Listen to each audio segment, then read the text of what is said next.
don't I know you, sir? Don't believe so. I haven't been here in many years. Name's Silas Greaves. Silas Greaves? The bounty hunter? Used to be. Well, what are you doing here in Abilene? Just passing through. Got a little business to take care of. Well, sir, it would be an honor if you would allow me to buy you a beer. Hell, son, it would be my honor to drink it. I'm Molly. Howdy. I'm Dwight. That's Jack and Steve. Ben's behind the bar. Oh, I bet you got some great stories. A couple. Any of them true? Jack, be nice. A few. What about your shootout with Henry Plummer's gang in Bannock, Montana? Is that where you started as a bounty hunter? That's what it says in this here dime novel. Don't believe everything you read in them dime novels, boy. First man I hunted was back when I was riding with Billy the Kid. You knew Billy the Kid? Damn right. That scrawny son of a bitch had no fear. Wouldn't back down for nobody. I heard he collected the 10 stars off any crooked lawman who crossed him. It was a war, boy. The Lincoln County War. And Billy promised his regulators would take the life of every bastard who helped bushwhack John Tunstall. Kid had a big chip on his shoulder and a hair-trigger temper. Made him dangerous as hell.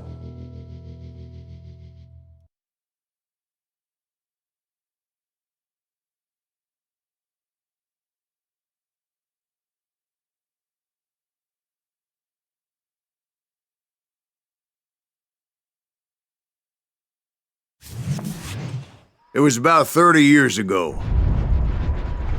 Billy was hiding out in an abandoned farm near Stinking Springs. I threw in with the kid because the man I had sworn vengeance on was riding with Billy's enemies.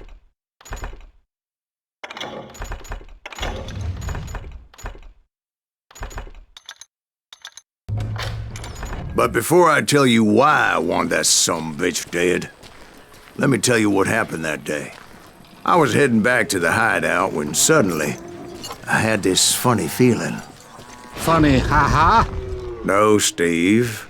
The other kind of funny.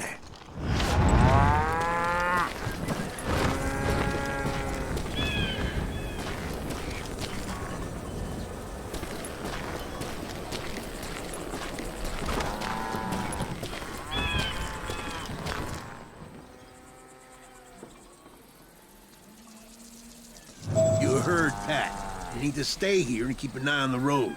That's not fair. We're missing all the fun. I knew those two morons would never let me through. I had no choice.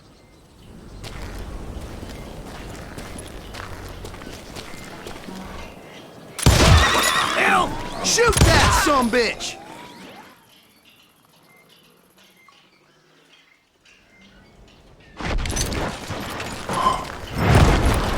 Was it Pat Garrett's posse? Oh, yeah. I heard the shots and I knew I had to move fast. Garrett and his army of deputies had surrounded the entire homestead. Fire at will! Spread out, goddammit! They're coming from the rear! I decided to help Billy and the boys out a bit. So that's just what I did.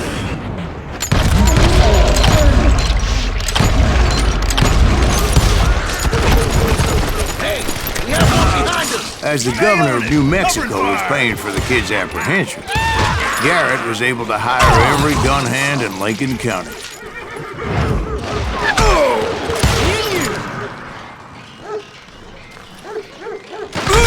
I'll do you myself!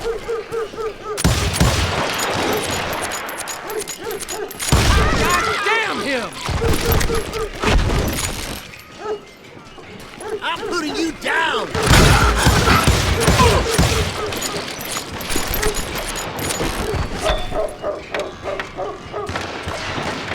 Time to die!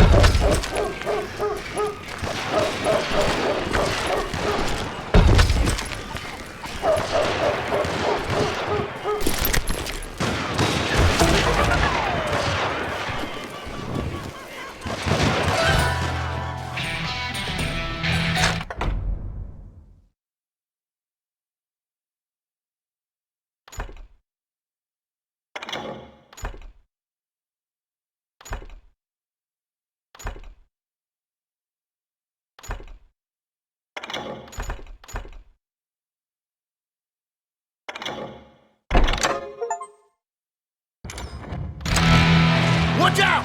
He's one of them! God damn it, he's right behind us! Garrett's men were running around like a bunch of chickens with their heads cut Let's off. send these some bitches running! You ain't going nowhere!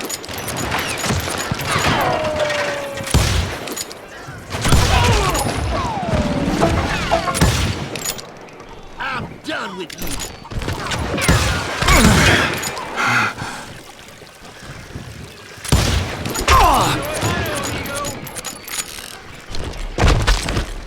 Let's do this! You think you can kill me too?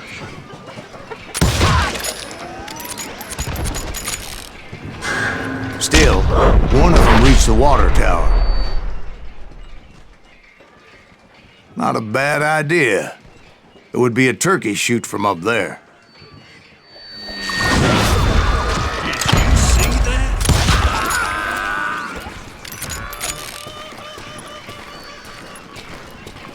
Luckily, these shooters Garrett hired weren't the sharpest tools in the shed. I've got this! A lot of them were saddle tramps or sod busters or drunken drifters looking to make a few bucks.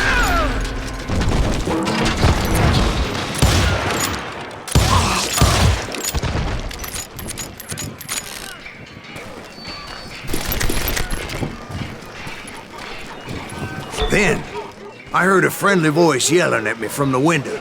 Back door! We'll cover you! Try aiming, you idiots! Truth be told, things weren't much better behind the house. Watch your flank! I cut their numbers in half, but that just made the ones that were left twice as mad.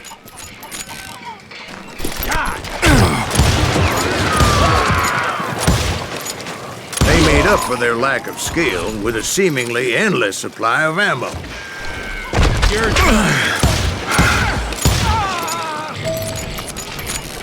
It was a bit of a slog, but I finally fought my way around the back of the house. And like that, I was inside, dead, you bastards! none the worse for wear. I passed Dirty Dave, Deader than a and rat upstairs in a I trap. found Billy and Charlie Beaudry. You think you can kill me too? How about that? Huh? You like that?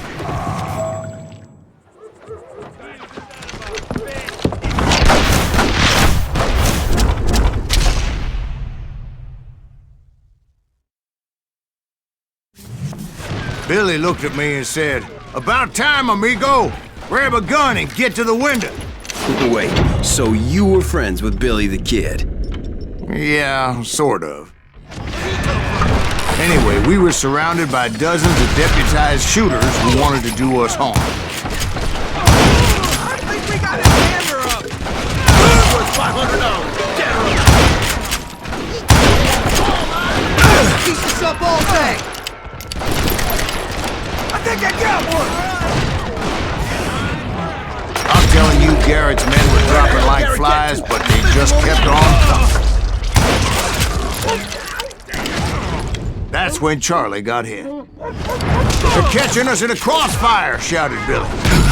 "Get to the other side!" Here we go!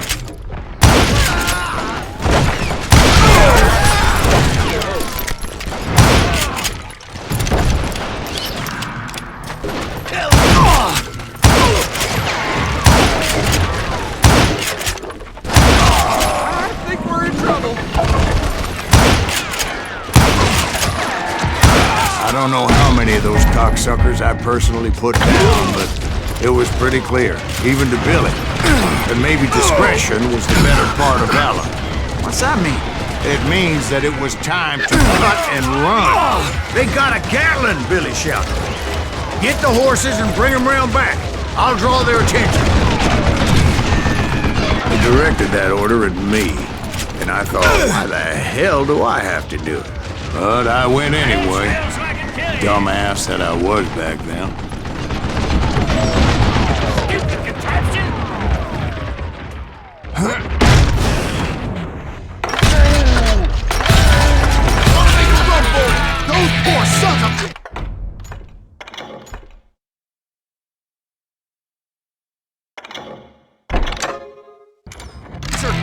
would have fled in my place. But I had that false sense of invincibility that many young men have, like Jack here. What are you saying, old man? Jack, he's just joshing with me. Yeah, he better be. Mr. Greaves, please continue. Please, call me Silas, ma'am. Now, where was I? You were heading for the barn. Right. Making my way past the passive fallen foe.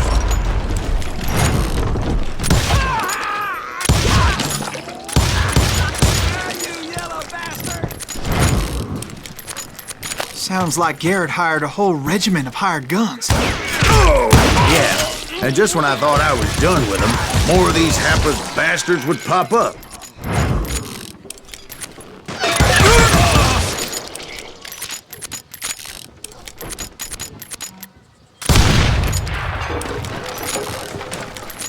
Finally, I had the stables within my reach.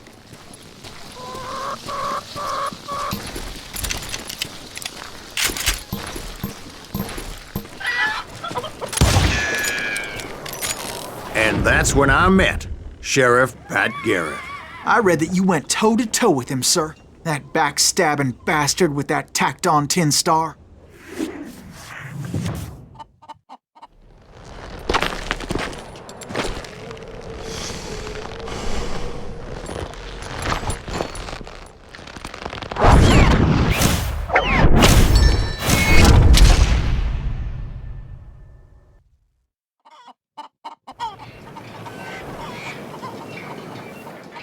You challenged him to a showdown. You read that in a dime novel? It said he showed no fear as he took your measure with eyes like a rattlesnake.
And that you killed him in a fair fight.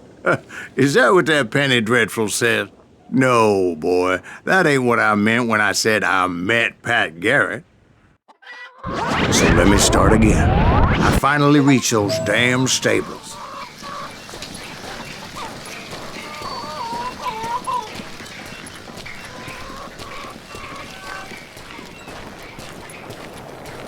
And stepped inside, and last thing I heard was Garrett's voice. That's not Billy. And go on, how did it end? And, boy, that was just the beginning.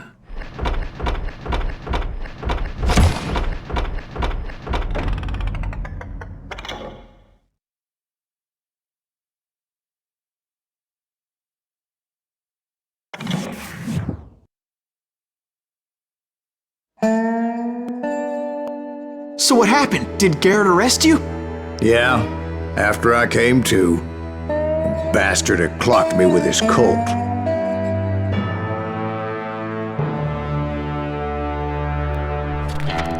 And the kid surrendered? When he realized there was no getting out of there alive. So they locked you up in Lincoln? Indeed they did. Sentenced me to hang right along with the kid.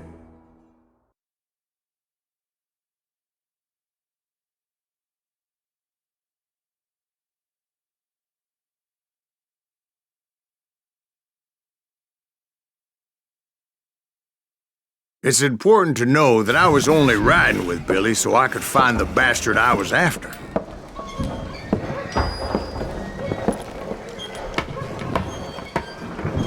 He was with John Kinney's gang, and they were sworn enemies of Billy's regulators. Why were you after him? I owed that son of a bitch a bullet for what he had done to me and mine.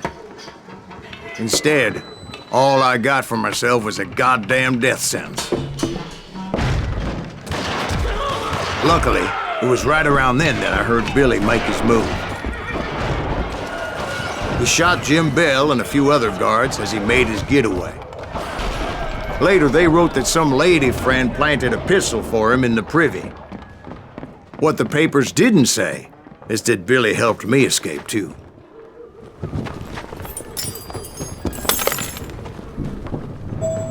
My first order of business was finding a firearm.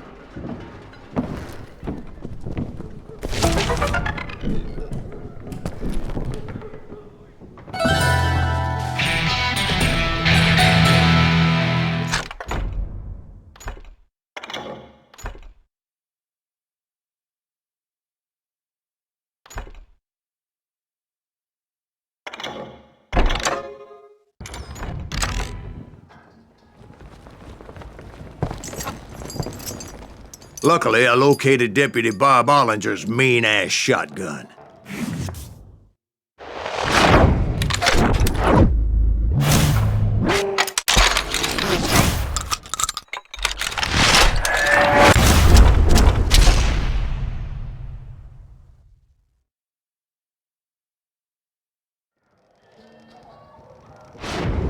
I saw Billy through the window, and he yelled that I should take to the rooftops to make my escape. So I did. Anybody see Billy? Son of a bitch shot Jim Bell! The kid's escape raised a huge ruckus. Hell yeah, that scatter gun was like a double-barreled howitzer. It could blow a man clear off his feet. You hardly had to aim the damn thing. Guards were everywhere looking for him. Oh my God! Anybody see him? I had to jump from roof to roof like a damn alley cat. I followed the planks where I could, but some of that wood was slippery as hell. The whole town was up in arms. And suddenly, I was a fugitive. How the hell did the kid escape? Garrett's gonna kick our ass! Gotta be around here somewhere. Can't believe you keep missing us.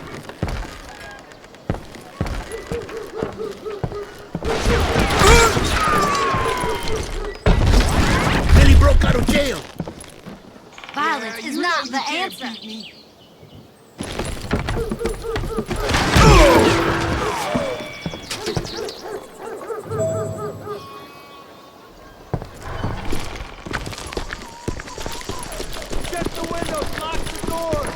So that bastard you were after, what did he do?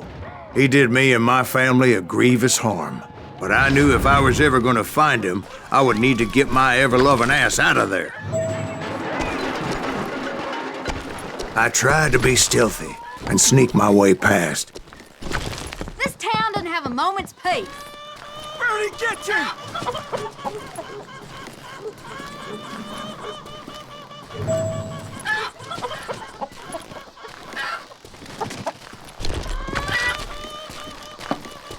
You! But hell if they weren't all waiting for me. Apparently, some of them thought I was Billy. You hooligans can go to hell.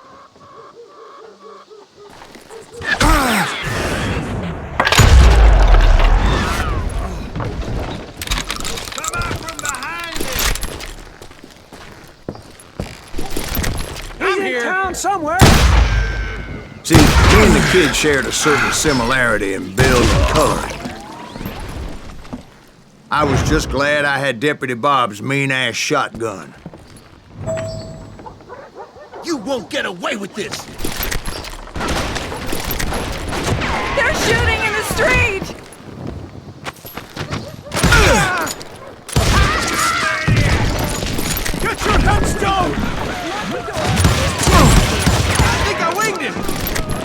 So much lead was whizzing by my head, it was like everyone in Lincoln wanted to put me in the ground. I knew I needed to find a horse. Though I never did have a great fondness for those four-legged grass eaters. Smelly, sweaty, ungrateful beasts. We prize them too high, if you ask me. I got this.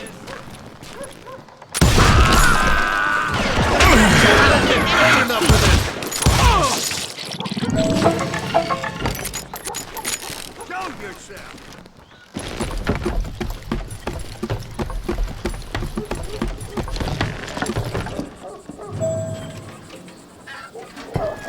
Damn town's going to hell in a handbasket.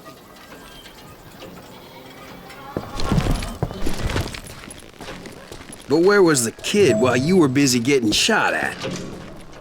Gone. And that's when it occurred to me why Billy set me free. An extra decency? So I could be a hapless decoy and draw attention while he snuck out of town.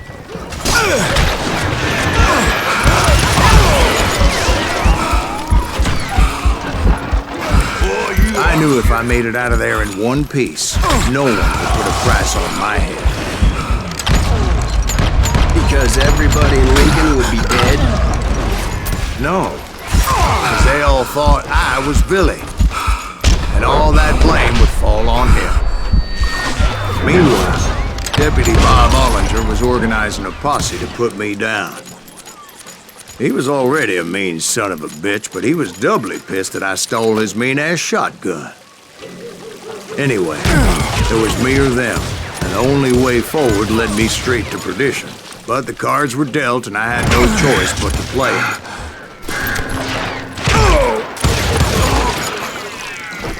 You're dead.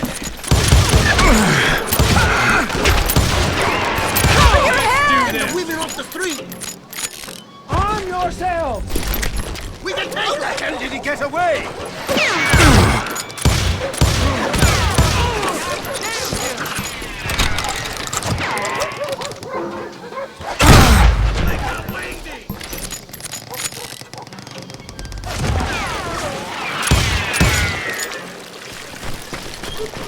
Let's do this!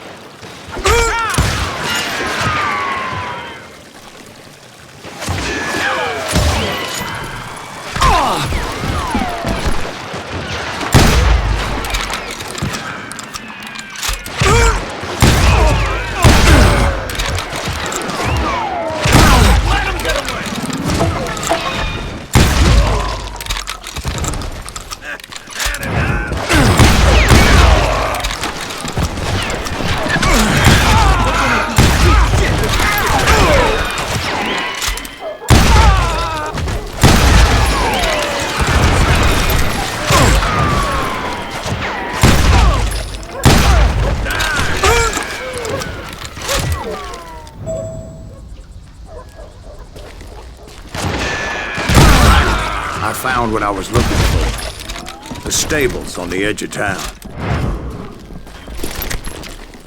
I guess Billy saved your ass, taking out Bob Ollinger the way he did. Billy didn't kill Bob. Well, sure he did. He dispatched him right after he shot Deputy Bell. No, sir. Because Bob came right up behind me, angry as hell that Billy had lit out. "Hello, Bob," I said. "I think you better let me go." And he says, "I don't think so, boy. Not with my shotgun." So we stood there in the middle of the street, eyeball to eyeball. He intended to kill me, and I knew I had no choice but to defend myself.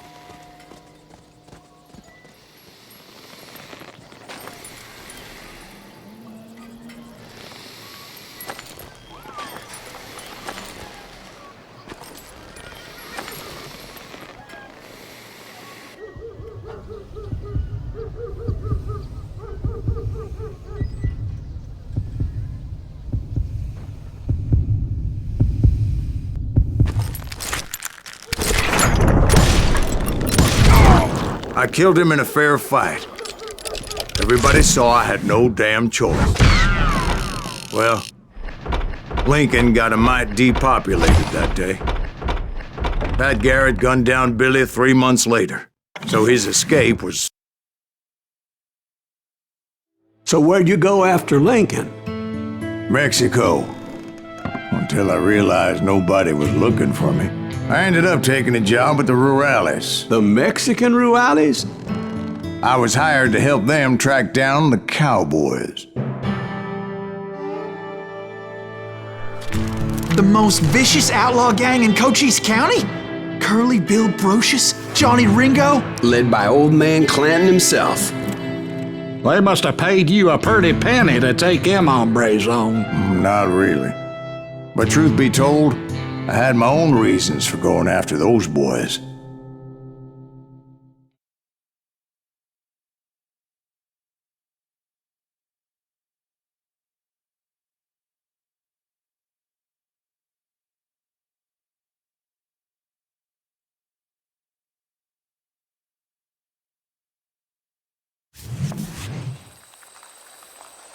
So was the bastard you were after now riding with the cowboys? Roscoe Bob Bryant was his name. Oh. But no, this time it was a different bastard I was after. The aforementioned Mr. Ringo. And yes, he was working for old man Clanton. I came upon them robbing a stagecoach, which wasn't surprising, being they were such murderous thieves and bastards. The bandits wore red scarves, so I knew they worked for the old man. Over there! I did my best to help those poor passengers.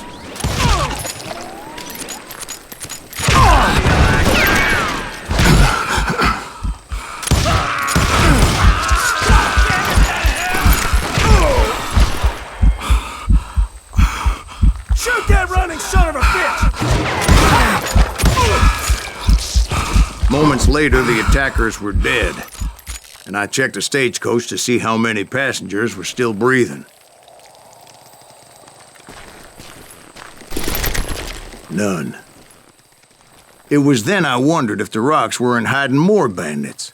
Was that all of them? Or did I just hit the rear guard? I quickly got my answer. They attacked from on high like Apaches often do. They would appear in great numbers from above and rain down lead on their hapless enemies' heads, making use of the high ground and whatever else they had. Yep, the Apaches always appeared out of nowhere, and there never seemed to be an end to them. Hold on. Were you attacked by Apaches? What happened to the cowboys? Did I say they were Apaches? I said Clanton's cowboys attacked me Apache style. I was in a pitched battle, but I was holding my own against an overwhelming enemy force.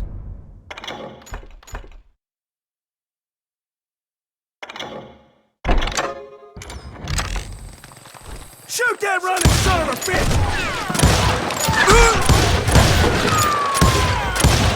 No time for this, you hear me? I ain't fucking running.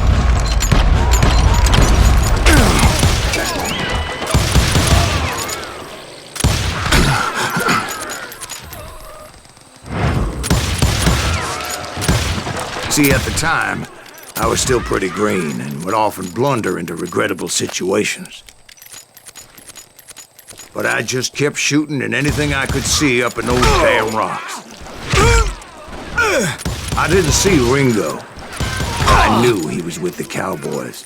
He and Roscoe Bob had done me a dreadful wrong, and I was determined to have my revenge. But to get to Ringo, I knew I'd have to fight my way past these other assholes first.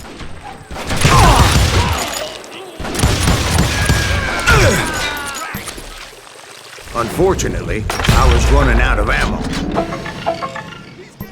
Another perfect example of my relative inexperience as a hunter of men. I immediately knew that a tactical retreat was called for, as my vengeful fury was much less impressive without the bullets to back it up. Where's he going?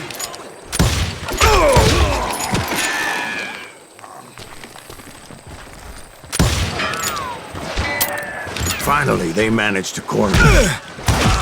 Trapped as I was, the odds of my survival seemed pretty slim. Luckily, serendipity was on my side as I suddenly spotted a way out of my predicament.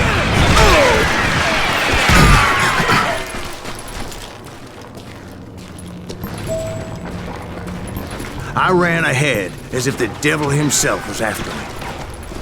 Bullets were whizzing by my ears, but I wasn't about to roll over and die. I just kept running like there was no tomorrow. Because there wouldn't be if Clanton and his men caught up with me.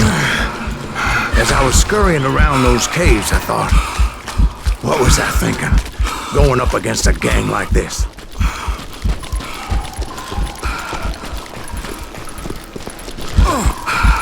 Nowhere to run.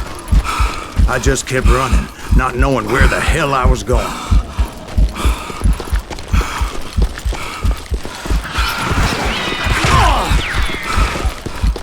And that's when something miraculous happened.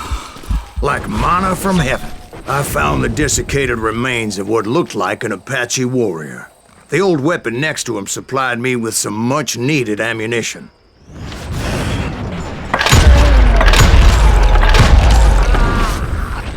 Bat Masterson once told me it was more important to be lucky than good, and he would know.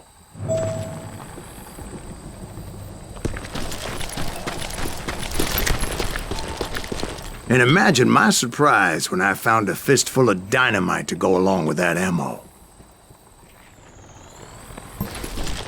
That stroke of good fortune evened the odds and bolstered my confidence. It was time to turn the tables. Time for the prey to become the predator. Time for the hunted to become the hunter. Time. All right, Jesus, we get it. They were right where you wanted them. That's right, Jack.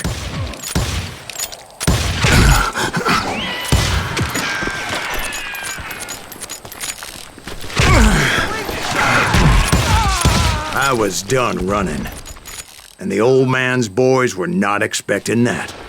No, sir. I came at them like a wildcat. My fury knew no bounds.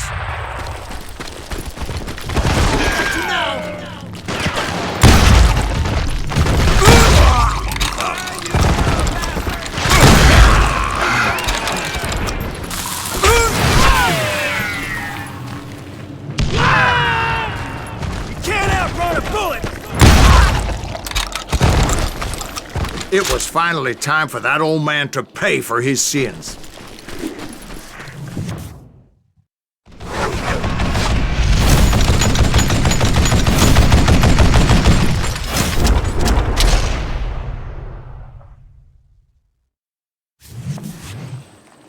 I yelled out at the top of my lungs, "Clanton, I'm coming for you!" A little stealth might have made more sense, to be perfectly honest. Because that old fool had a Gatling gun and enough bullets to last him till kingdom come. But I knew I could not let that deter me.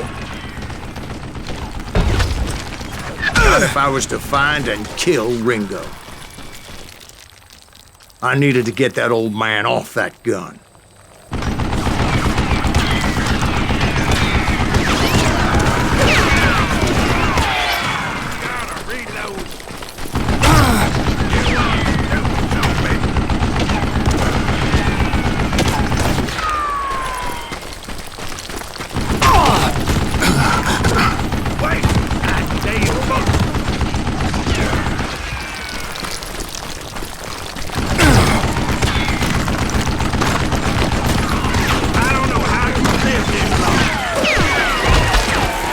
Most everyone thought it was the Ruales who had come up against him in Guadalupe Canyon.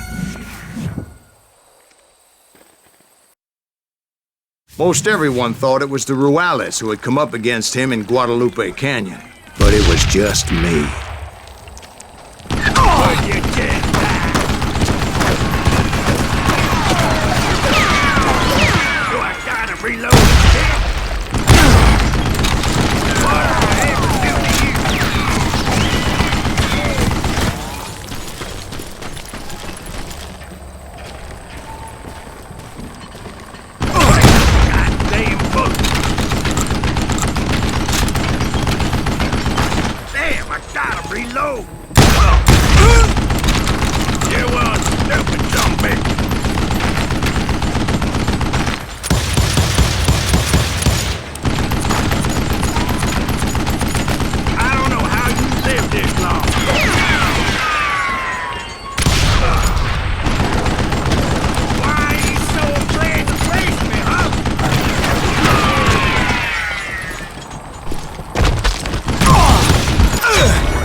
contraption jammed to death. Wait! Goddamn fuck!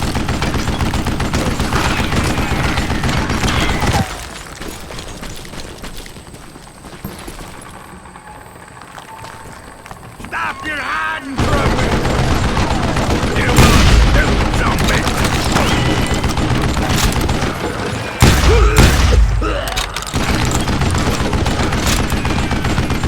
What I ever do to you? Oh!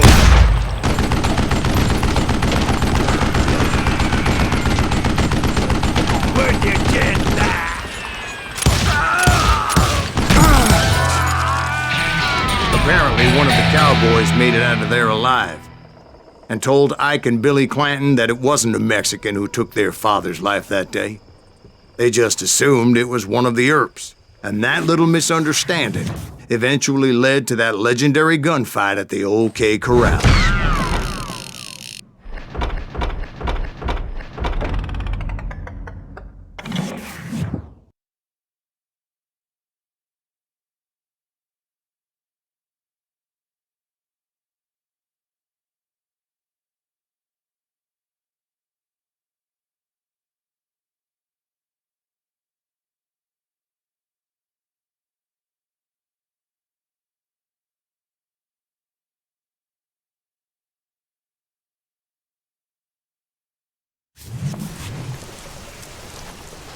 A few weeks after that dust-up at the OK Corral, I was still after Johnny Ringo. I had tracked him and the cowboys to their hideout at a sawmill, and they were loaded for bear. So, what exactly did Johnny Ringo do to piss you off? Well, him and that other bastard. Roscoe Bob Bryant? Yep. They both deserve to die, and I promise I'll tell you why. But first, I need to tell you about the Cowboys' new boss, Curly Bill Brocious. Earth's coming! Get ready, boys.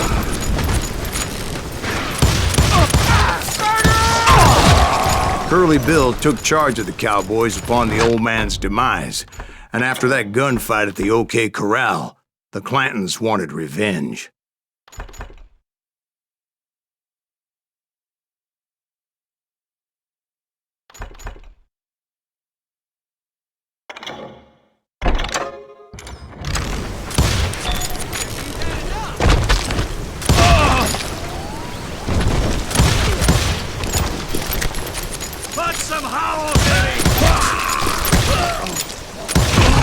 So they murdered Morgan Earp and grievously wounded his older brother, Virgil.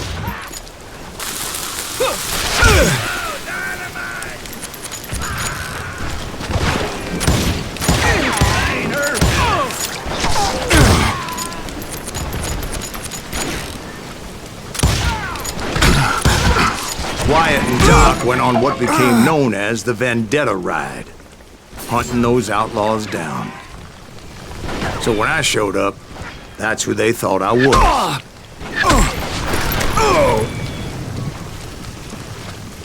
Hit him from the side!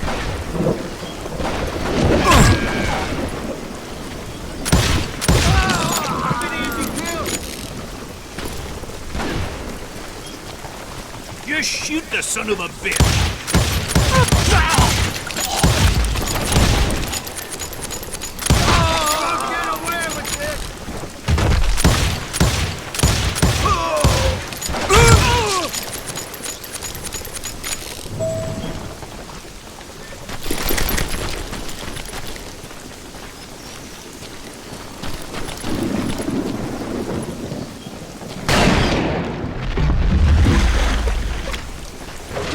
There were killers around every corner, all wearing red bandanas. That's how the cowboys identified each other, and I was beginning to wish I had one myself. But I wasn't about to let Ringo walk away unscathed, and that's what drove me forward. They say that Ringo was infernally fast. I hardly saw anyone faster, boy. Certainly not Wyatt Earp. That man was all hat and no cat.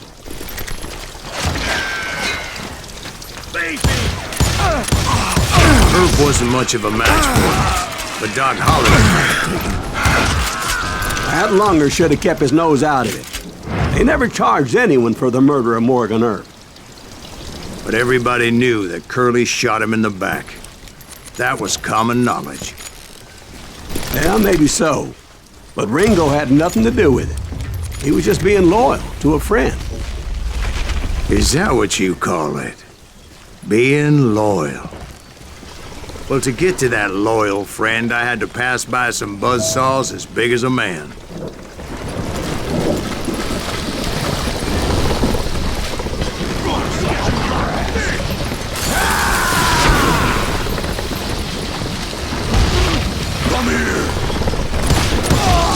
Excuse me, sir. I have a question. What's that, Dwight? After old man Clanton died, why didn't his son take over the Cowboys? Because Ike Clanton was dumber than a box of rocks and a yellow belly to boot.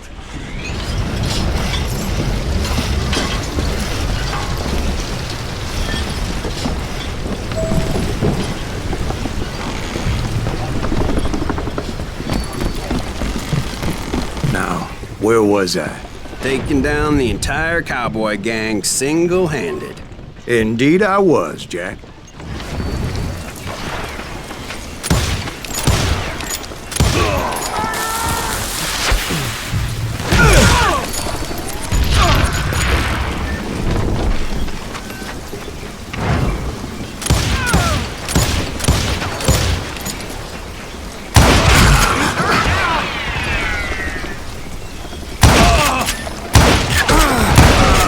Though it wasn't easy, as those boys had good cover. You're dead.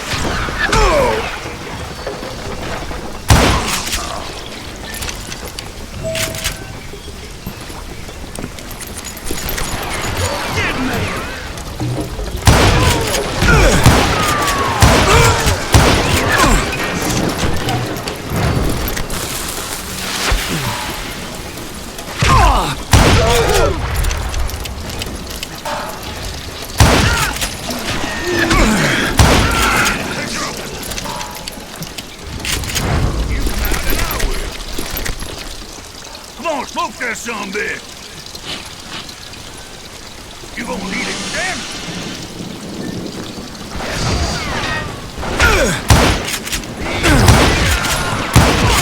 Death is too good for him! In for the kill! Ain't bothered me none!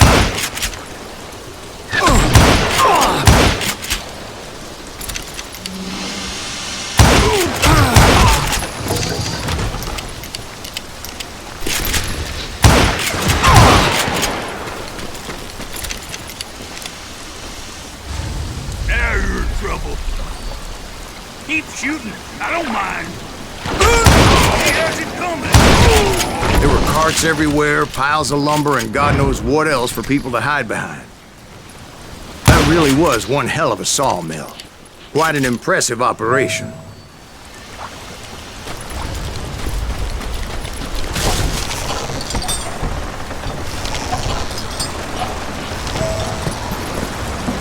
And where was Curly Bill? Did you see him? I'm about to get to that, Ben. Patience. I'm painting a picture here. There was this beautiful waterfall and a crystal clear stream that led to a verdant valley that was truly... Consider your picture painted. What happened next? Well, finally the bastards that were still alive made a last stand.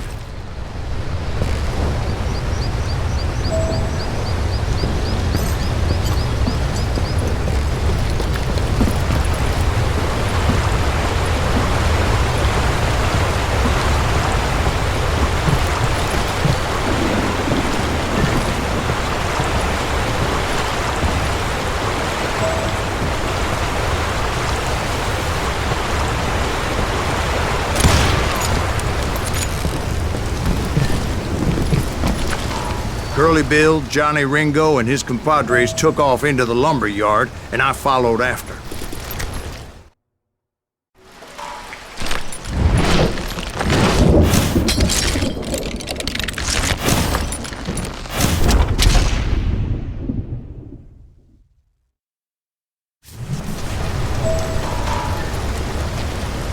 Are you saying they ran? Cowardice was not in Ringo nor Curly Bill's nature. No, sir. I never said they were running scared.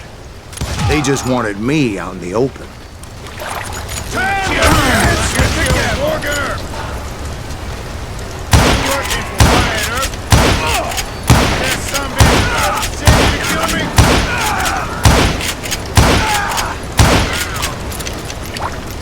You working for Wyatt Earp?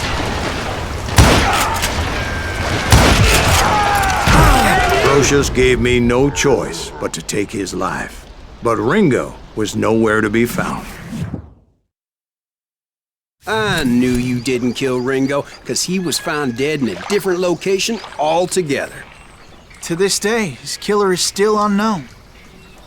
Indeed. Took me a few months before I finally tracked his ass to West Turkey Creek Canyon.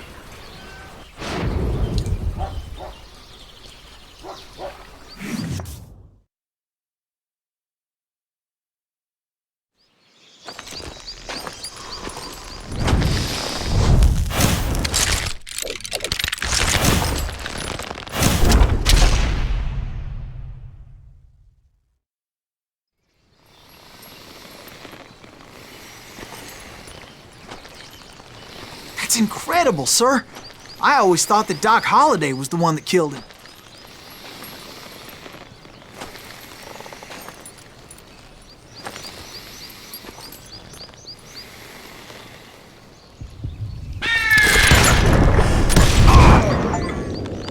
Sorry I had to ruin the legend for you, boy. But the legend ain't always true. Doc Holliday had nothing to do with the death of Johnny Ringo.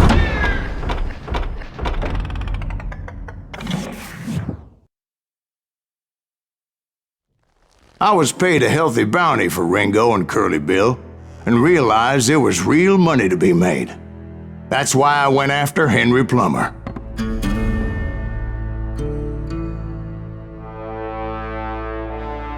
Wasn't he the sheriff who augmented his income by shaking down miners and robbing gold shipments? That's the one. Oh, yeah, I remember him. He ran that gang of thieving outlaws called the Innocents. So it's true that you went toe-to-toe with him? Indeed I did, son. Indeed I did.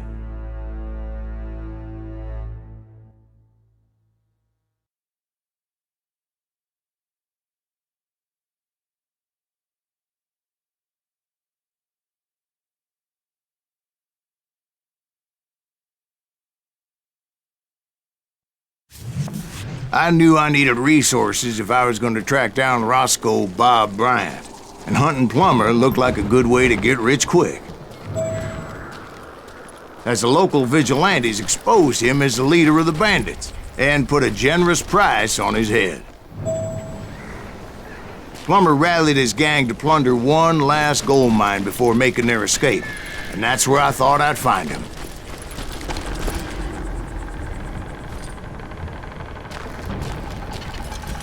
It makes me nervous standing so close to all these goddamn barrels of gunpowder. Why would you be nervous?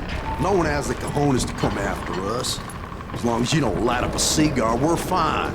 Besides, George is up there on the rocks with that rifle of his. Nothing gets past him. As my late father pointed out to me more than once, God made men, but Samuel Colt made them equal.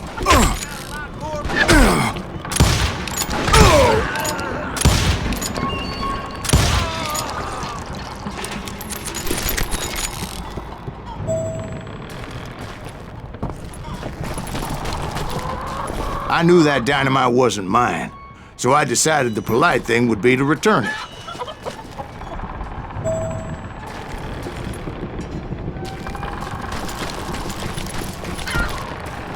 It was the biggest gold rush since Sutter's Mill in '48. Unfortunately, prospectors weren't the only ones drawn to those riches.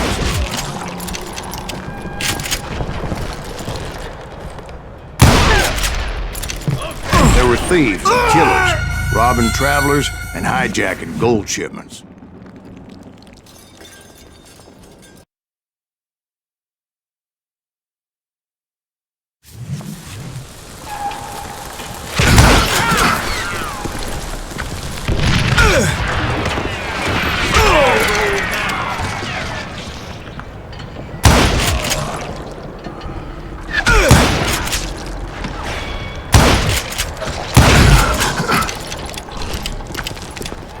like those that ran with Plummer. Some were just regular folks I knew from town, drawn by greed and easy pickings. Charlie Crow, the blacksmith.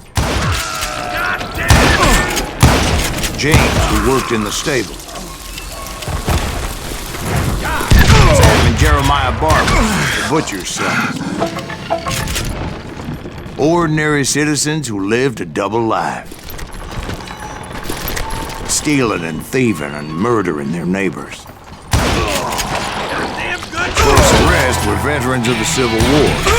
Stone-cold killers trained on the bloody fields of Shiloh and Antietam.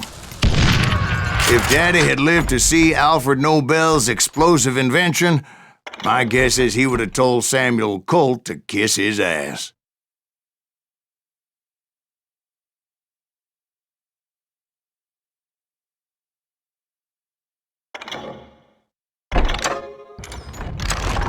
Plummer had a lot of men on his payroll. A hell of a lot. That son of a bitch pretended to protect the public with one hand while stealing them blind with the other. Dangerous, desperate individuals. He set up a defensive perimeter which I had no idea how to breach. You can run, but you can't hide. I was outnumbered and in way over my head. But I was too damn stubborn and stupid to realize it.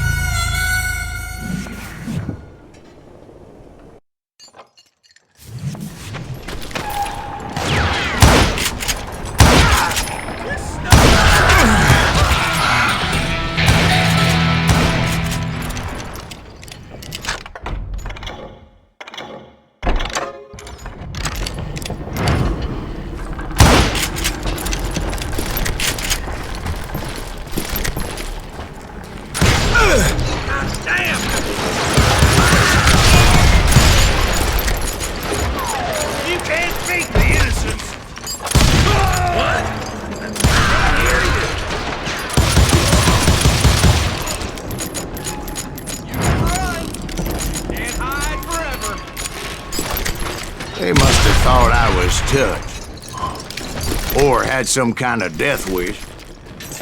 Seeing as there were barrels of gunpowder everywhere. Watch out for the goddamn gunpowder! I thought I was some kind of hero.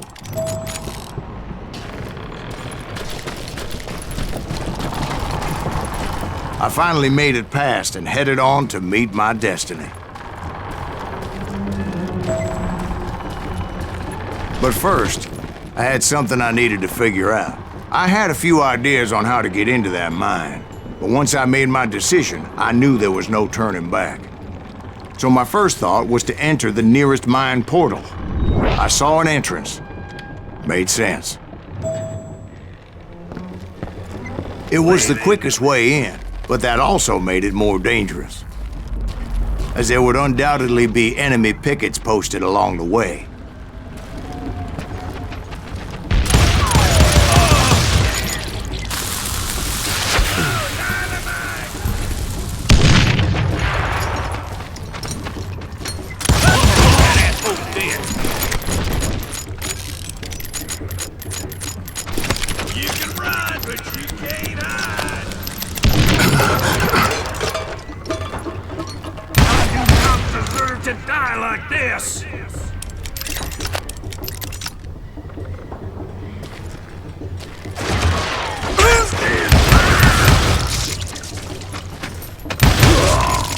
Besides, once you enter a mine like that, it's easy to get all turned around.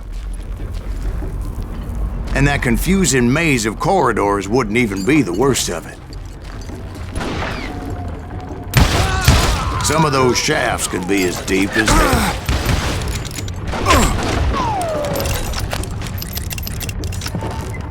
That's it for you! Get out here!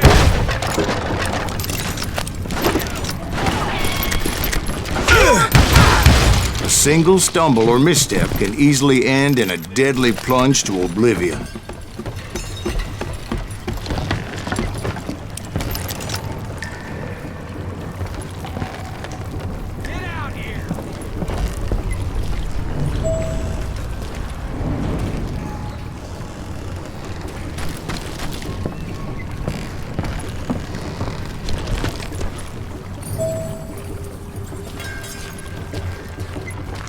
You're dead.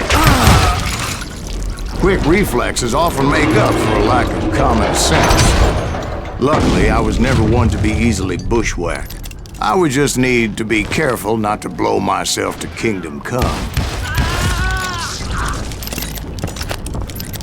Surprise! With all that gunpowder and dynamite everywhere, a body has to know what he's shooting at.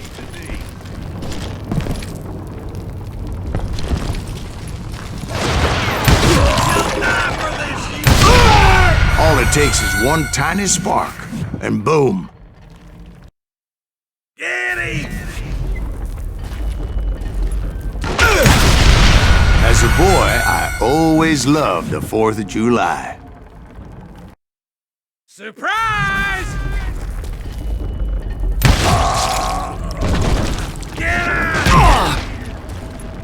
One wrong bullet could have turned that mine into a dad-blasted tube.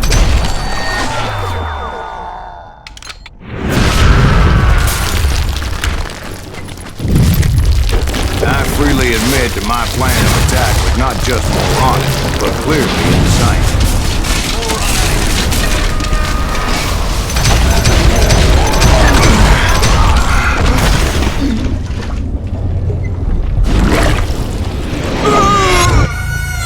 It's a good thing that I abandoned that ridiculous plan before I even tried it.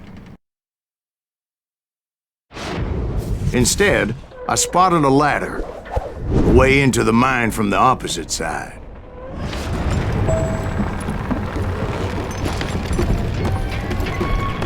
It was a long way around, but that approach seemed more sensible at the time. Of course, being I had a problem with heights, that scaffolding scared the bejesus out of me. Climbing down that ladder required some caution, because even though I had a younger man's reflexes, no man can dodge a damn bullet while climbing down a rickety ladder. I needed to make a leap of faith, which ain't easy when you're suspended between heaven and hell. I was determined not to give up, however. As Sheriff Plummer seemed quite the despicable character. When the vigilantes discovered what the sheriff was up to, people were outraged. That 10,000 they put on his head would go a long way to helping me find old Bob.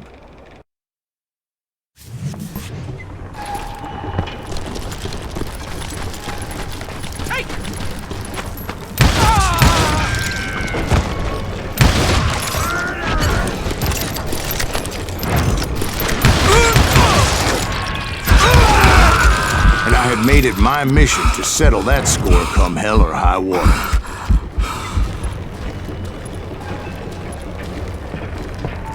But first, I would have to make a choice. Take the elevator or climb the ladder.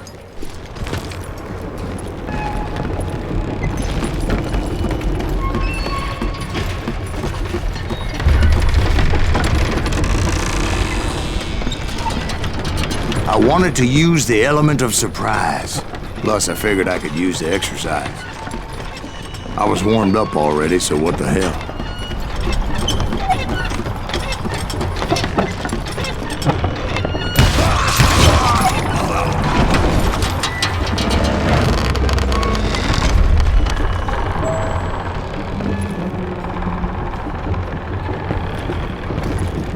Plummer was a mad dog killer. And the people of Nevada City deserve that. Nevada City? Well, I thought Plummer met his maker in Bannock, Montana.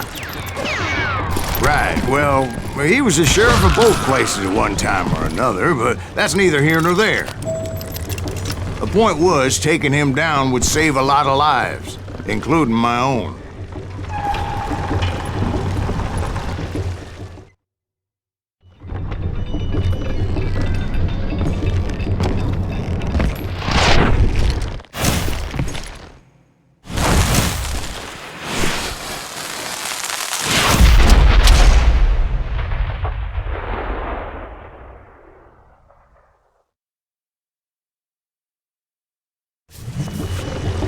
This is gonna hurt! Well, this day is just getting worse and worse for you. Hey! Henry Plummer was clearly unhinged, and I could see right away that this was gonna take some doing.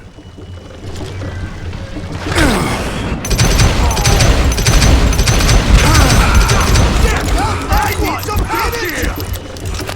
Come on, boys! Take this cocksucker out!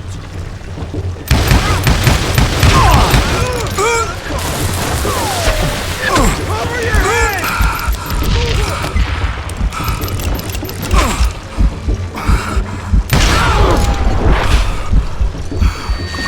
I can't hear you!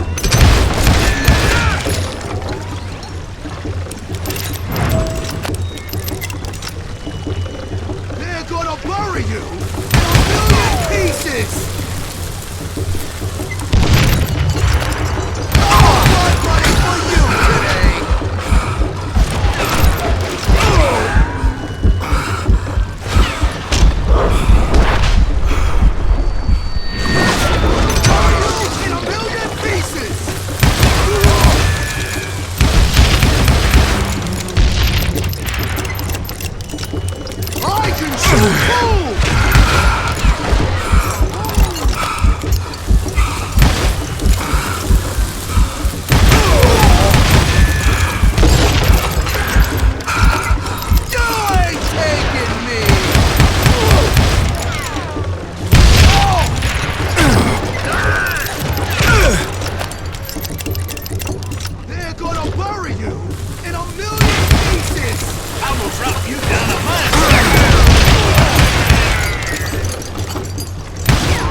So that's how Henry Plummer died.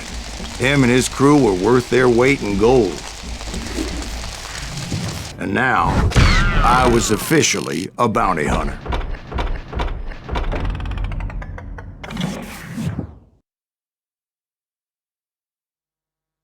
So, did you finally go after that Bob feller?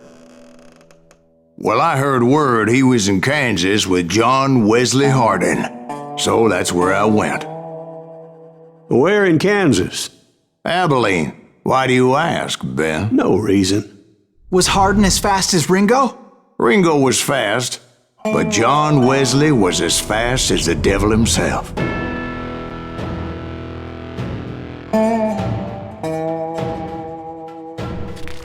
Hell, he killed his first man at 15.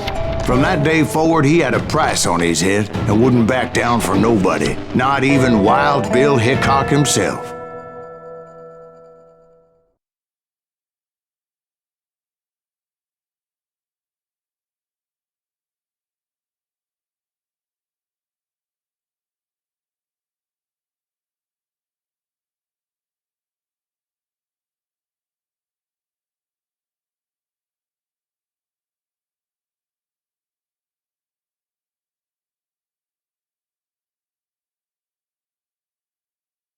I dodged death many a time, and that night in Abilene was no different.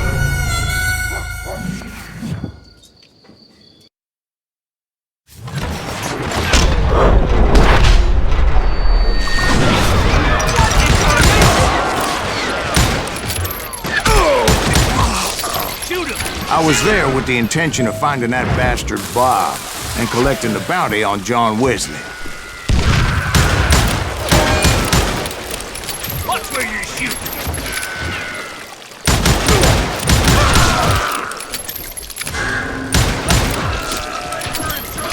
I thought the Texas Rangers got Harden. Yeah, that's what they want you to believe.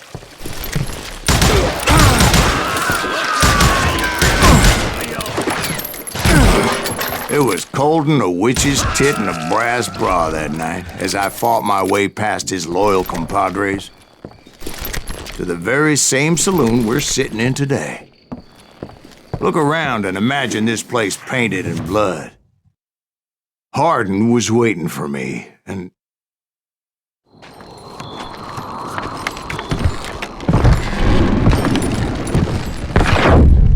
Wait, I'm jumping the gun here. Let me back up and give you some background on this sumbitch. He deserves that much. Don't you think so, Ben? John Wesley Harden was a killer. By the end, he confessed to taking the lives of 42 men. He was a bona fide folk hero by then, and had amassed a gang of armed miscreants and other assorted thugs. He and his men set up camp outside of town, and I was hoping Bob was among them. God damn it! Shoot that son of a bitch! They didn't ask why I was there. They knew. As most of them were wanted as well. I figured Harden was here somewhere, but to get to him, I'd have to get past his gun hands.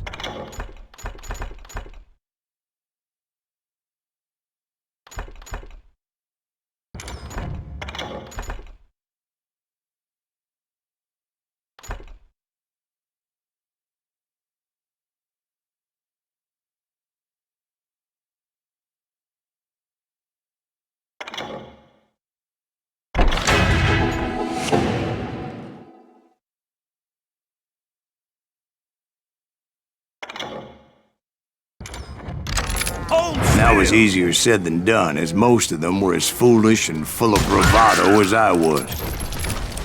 I had to spill a lot of blood to find out Harden wasn't in that camp.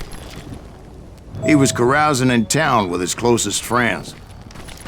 Harden's boys apparently didn't want me to reach the bull's head. Some were hightailing it into town to inform their jefe of my unwelcomed presence.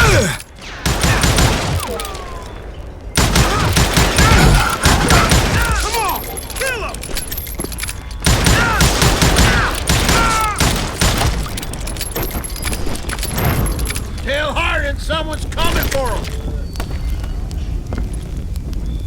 Stop that sumbitch! Let the boys know we got another load, dog.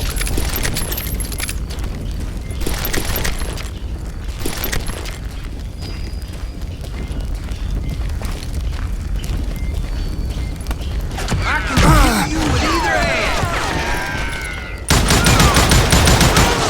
I wondered if Bob was among them.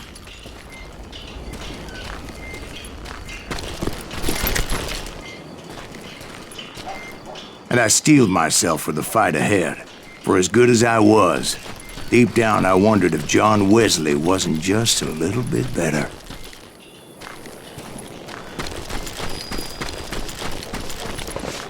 Before I could test my mettle against Harden, however, I would first need to dispatch his cadre of hired killers. Most of these degenerates were beyond redemption, but John Wesley might have been a different story.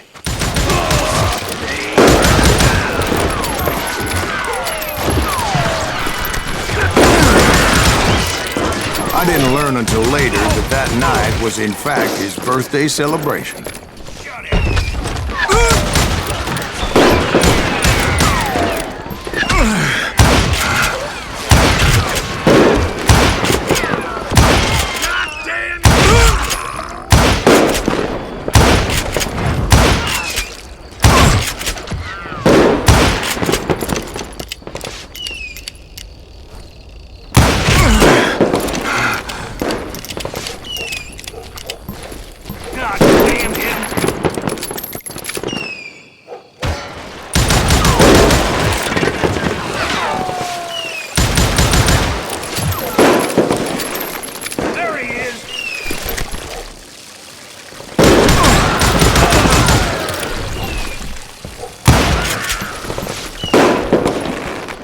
think I already mentioned that I found Hardin in this very saloon. Suffice it to say, nobody there was happy to see me.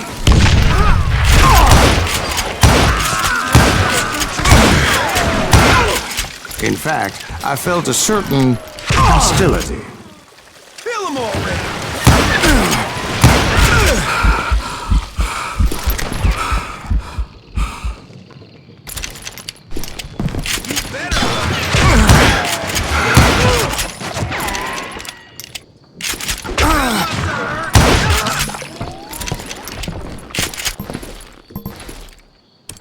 I was disappointed that neither Bob nor John Wesley were among the dead. But that was short-lived, as a moment later I was facing down the fastest gun in the West.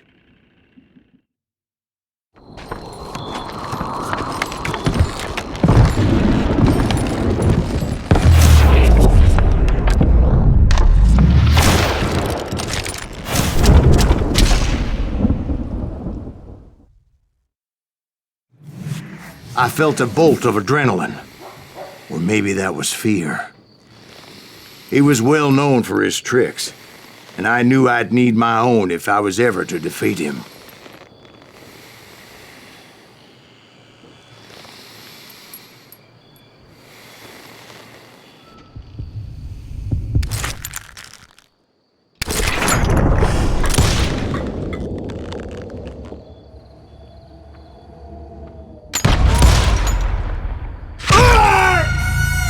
No, wait! He didn't hit me then. I'm sure of it.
That man was faster than greased lightning.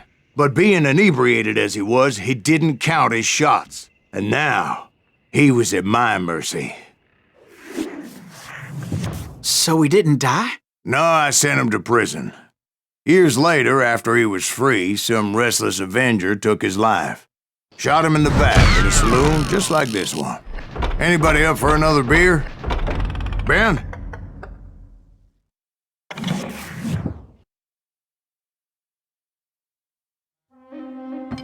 Thank you, darling. Yeah, some say revenge is a dish best served cold. So whatever happened to that Bob guy you were after? Personally, I'd like to hear some of your other adventures. Like, I don't know, did you ever go toe-to-toe with a red man?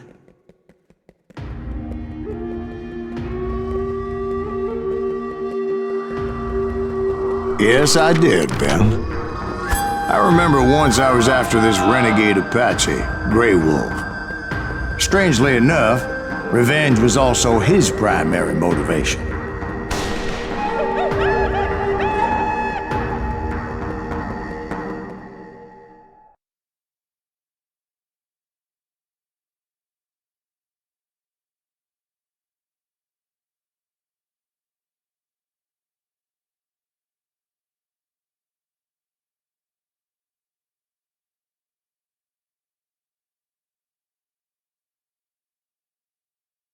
A bounty was put on Grey Wolf's head, and that's how I came to hunt him in the mountains. Mountains so high they tickled the nether regions of heaven.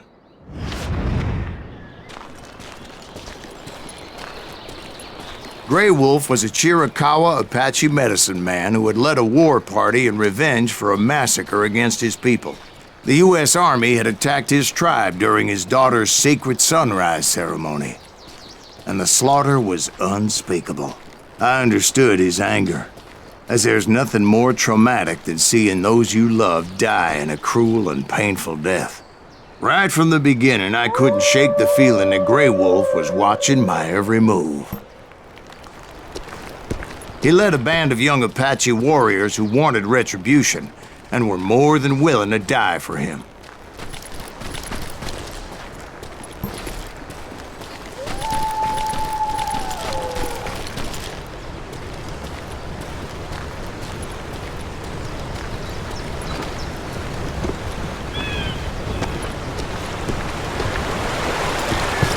They saw me before I saw them.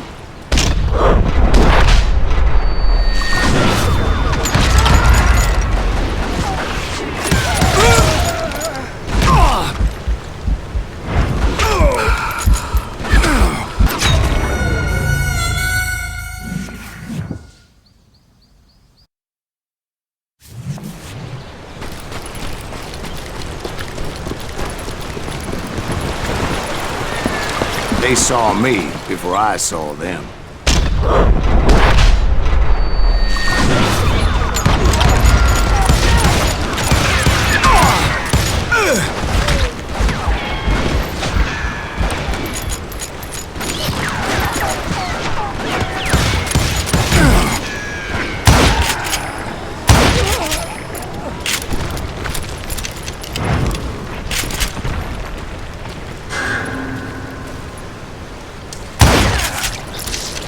And it crossed my mind that maybe this wasn't such a good idea. But now that the shooting had started, there was no backing down.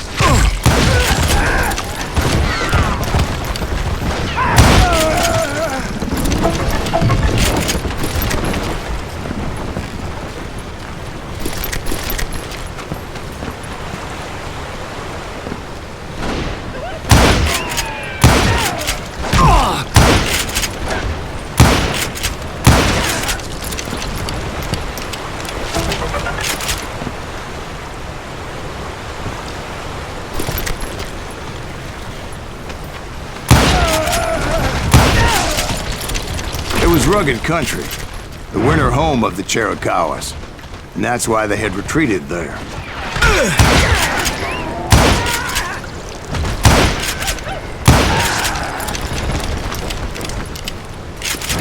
I admit to having some regrets about going after them the way I did. But then again, I got a lot of those.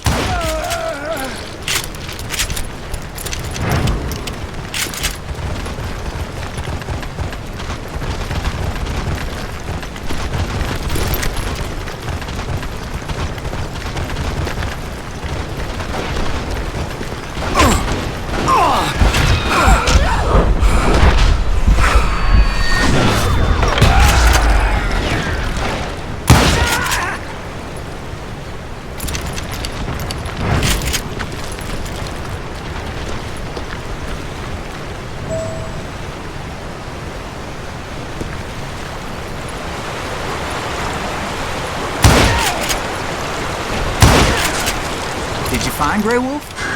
Not at that moment, but I did find the entrance to their hideout.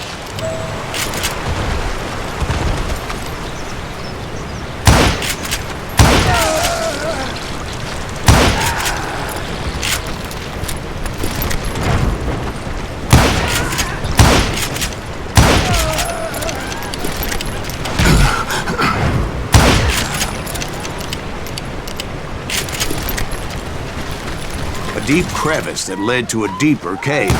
Don't tell me you went in there. Yeah, but it's not out of bravery so much as pure, angry cussedness.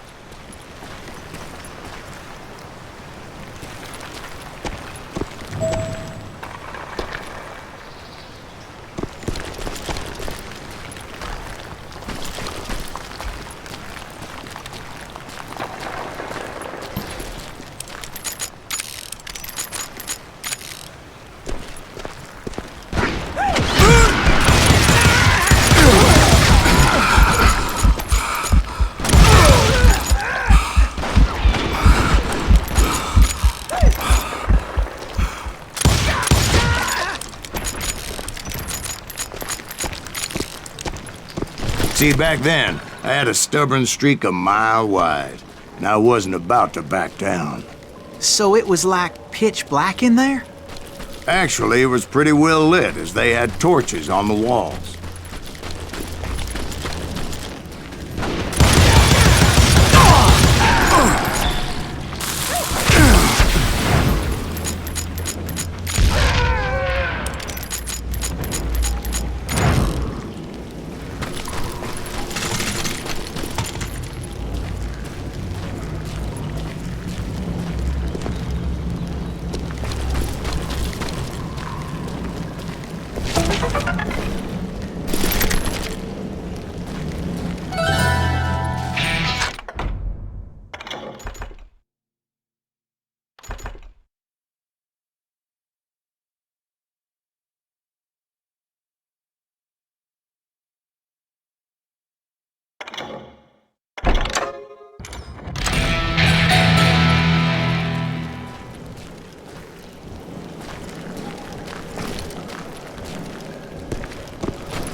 How big was his cave? Big as hell, Ben.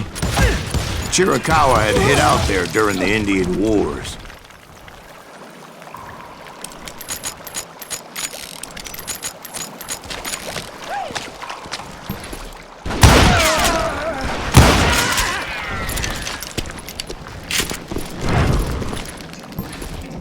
They thought it was haunted with the ghosts of those murdered by the horse soldiers. The cave was haunted with dead Indian ghosts?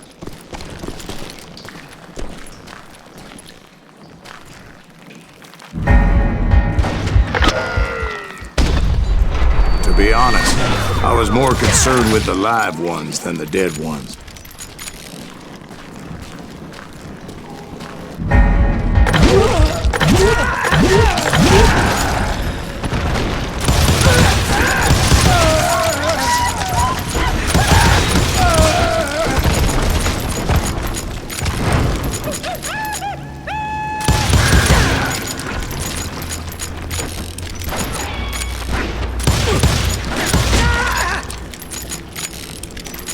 How come you know so much about angels?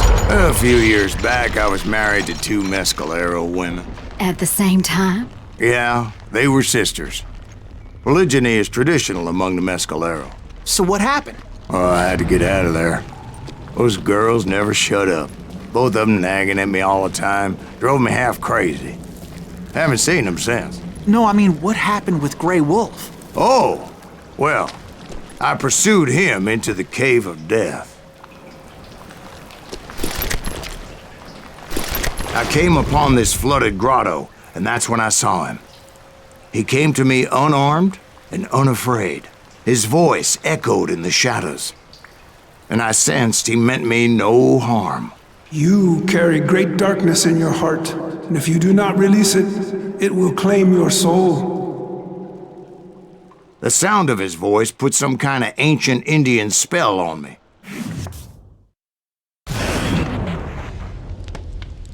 As his story unfolded in my mind, You will come to this place again and kill many more men, and the darkness will grow until it consumes everything that you are.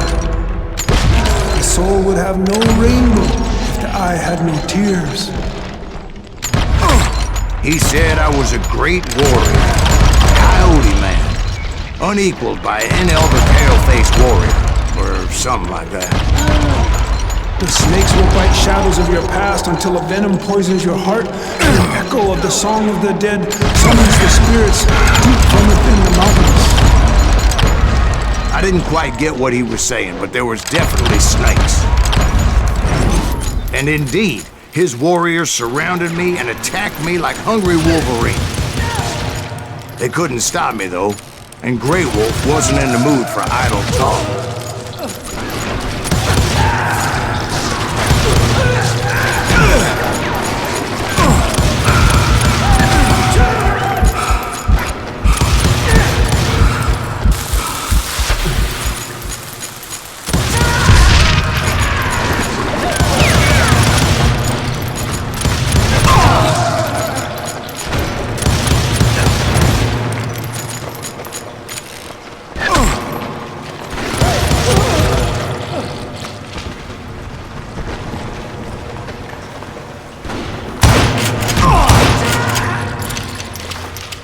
swear I couldn't see any way out of this trap.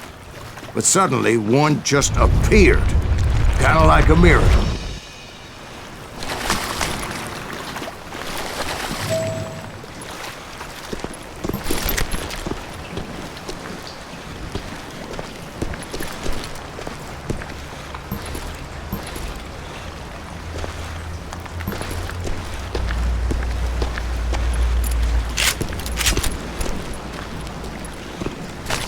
I felt like I would be lost in that damn cave forever.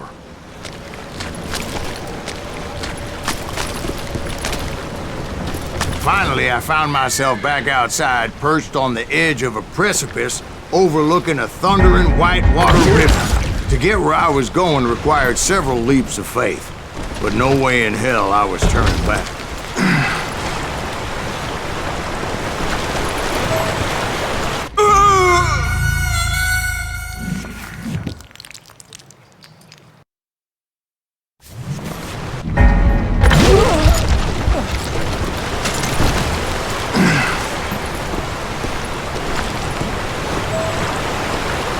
I chased after him, determined to make him explain the meaning of all that mumbo-jumbo. Mumbo-jumbo's right. Are you making this all up as you go? A few details may be fuzzy, brother, but I am relating exactly what happened to me. There were dozens of Apache warriors aiming at me from on high. Dozens? Well, maybe not dozens, but there was a lot of them. At least 3 or 4. Well, more than that, little lady.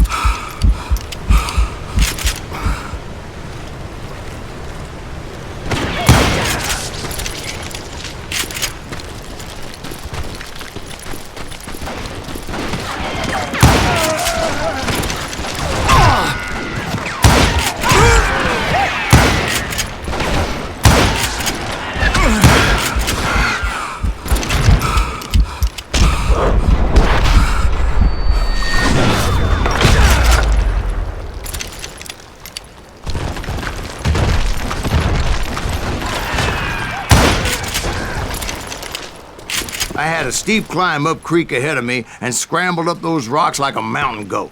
I was determined to locate Grey Wolf and find out exactly what the hell he was trying to tell me.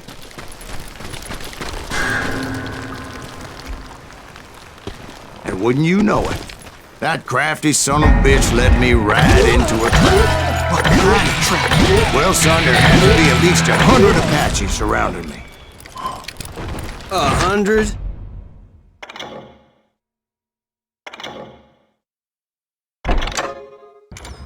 God be my witness.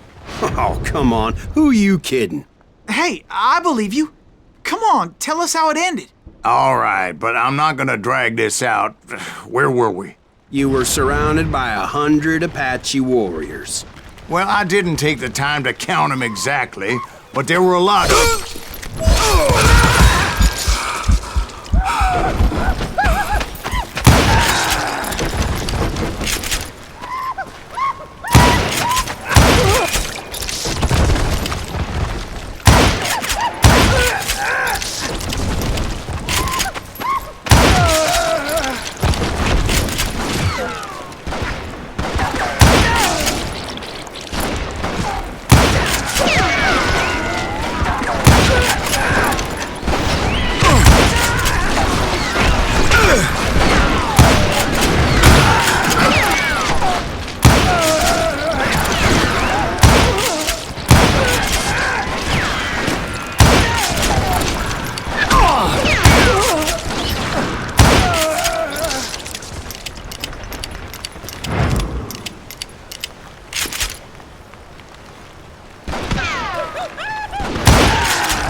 And in the end, a path appeared before me that I had not seen before.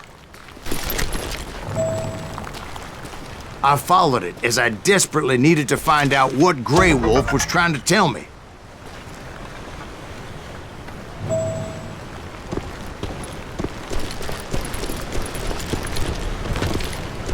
But it was like that son of a bitch disappeared into thin air.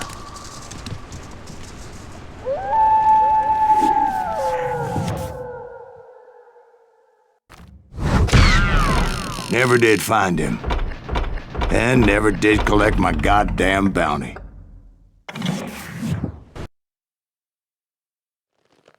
Thank you, darling. It's interesting how the truth can sometimes seem might malleable, depending upon your point of view. Like how those dime novels make you out to be something you're not? Jack, don't be starting trouble. No, he's right. They do tend to exaggerate. Did they exaggerate your part in taking down the Daltons? Well, I was there in the flesh, boy, so I saw what happened firsthand.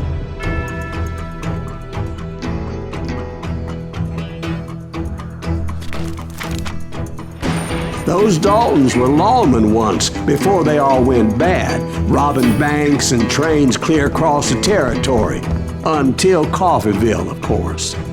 I was one of the citizens who took up arms that day. Fighting on the side of right? I did my best, sir. We all did.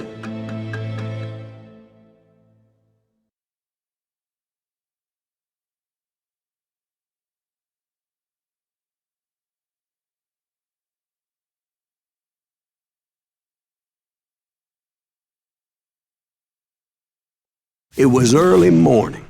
One of my friends was a local gunsmith, and he handed out firearms to anybody who'd take one. You see, the Daltons got it in their heads to rob 2 banks at the same time. 2 banks on the same damn street. The story was Bob Dalton's girl was always writing him about how he had no ambition. Oh, you're nobody next to Jesse James, she'd say. Finally, the bastard took his brothers to Coffeeville just to shut her up. Well, the locals recognized the Daltons right off. Before they could get away, half the town took up arms to defend their property.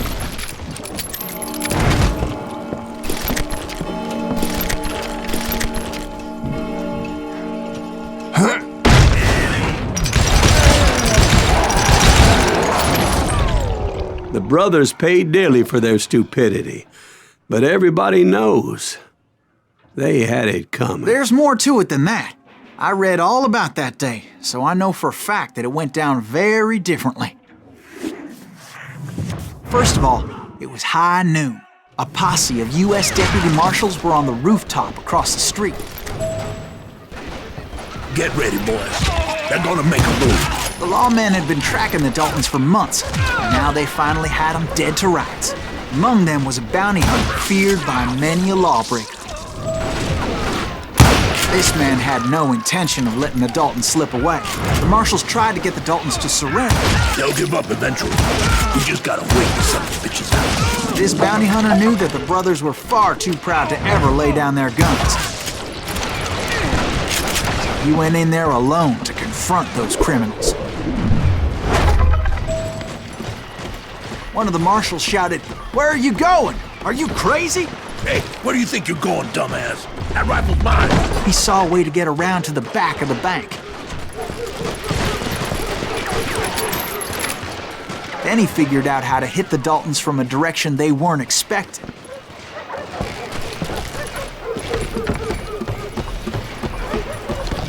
From above. Fortunately, a water tower was right there. A moment later, he was climbing up a steep ladder, laughing at danger as he did. It was brave men like him who risked their lives to tame this wild country.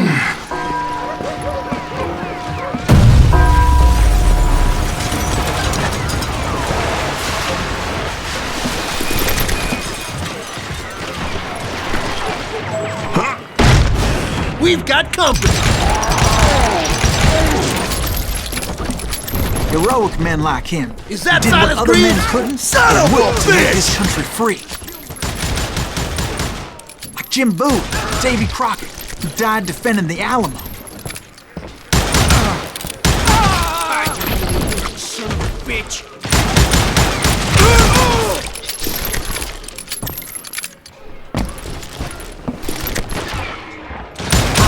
Come on! Kill him!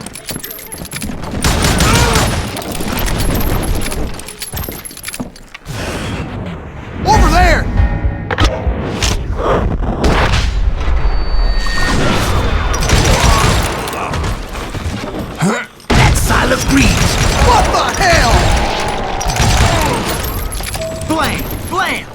came away victorious, taking down those thieving Daltons. His name was Silas Greaves, and when the dust finally settled, he was the last man standing. Sorry, kid, but that just wasn't the way it happened.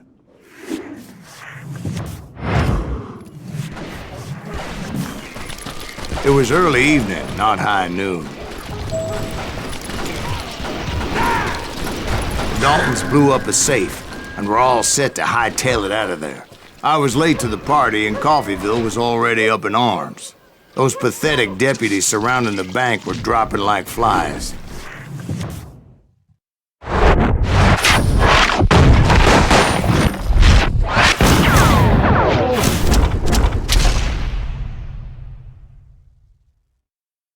I'd been tracking those jokers for months, waiting for them to do something reckless.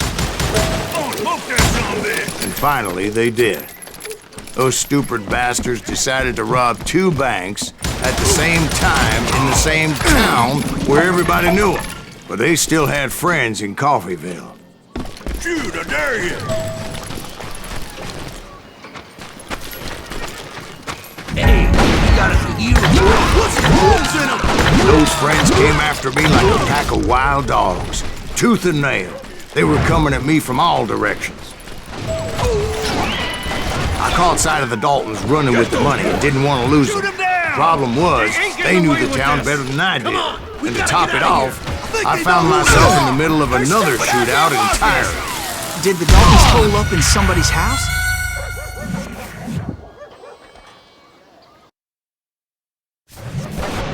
Did the Daltons hole up in somebody's house? No, it was the Smiths, I believe. They were cousins of the Daltons. And they were shooting at the Browns, who were shooting at the Daltons. Which wasn't any surprise, because those 2 families have been feuding forever. And since the Joneses are related to the Browns, they shot at the Smiths, pissing off the Heimhoffers, whose daughter recently married a Smith. Well, bullets were flying every which way as all the old feuds in Kansas caught fire all at once. There was a hell of a lot of pissed off people in Coffeyville that day. But that's just the way life is sometimes. Shit happens.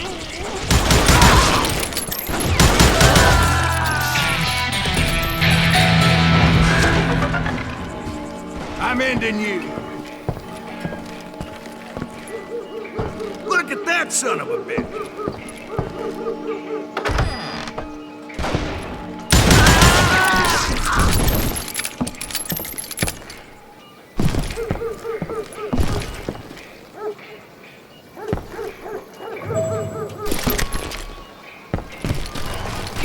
The Dalton boys knew I would never give up. Those Daltons weren't the sharpest knives in the drawer, but they always stood together. They set a trap to slow me down and allow at least 2 of them to escape. The 3rd brother stayed behind to plant me, just in case that trap of theirs didn't work.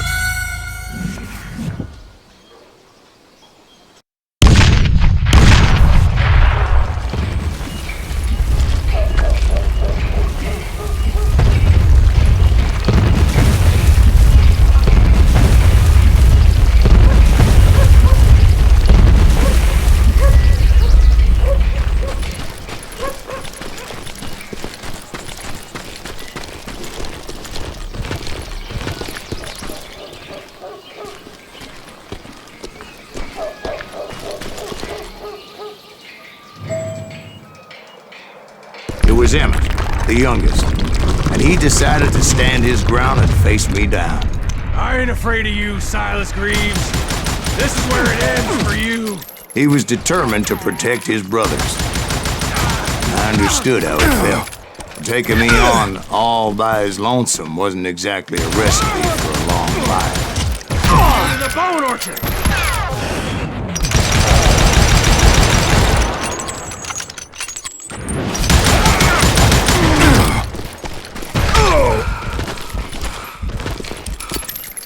You messed with the wrong damn dog.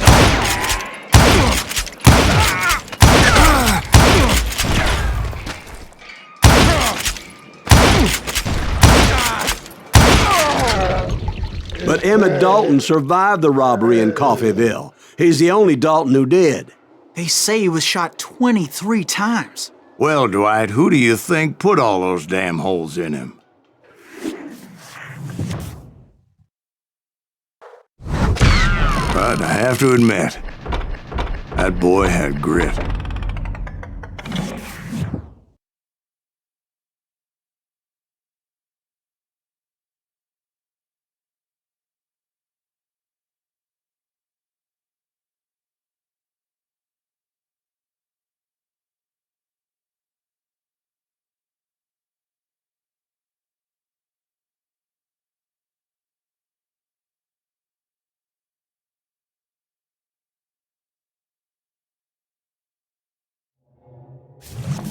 We'll get those suckers! It took me a couple of days to track the Daltons down.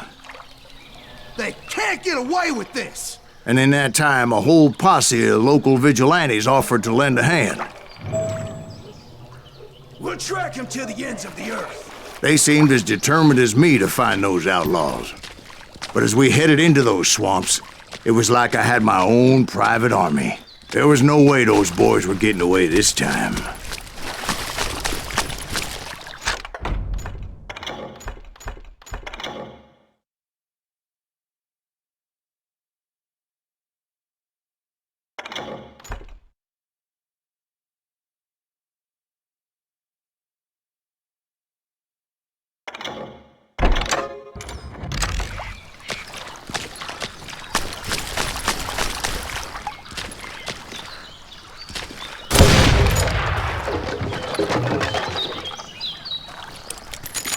It was early fall, right?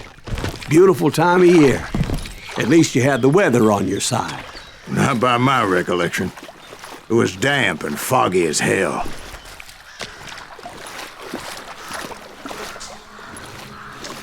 It was tough to stay on a true course, so we kept an eye out for landmarks.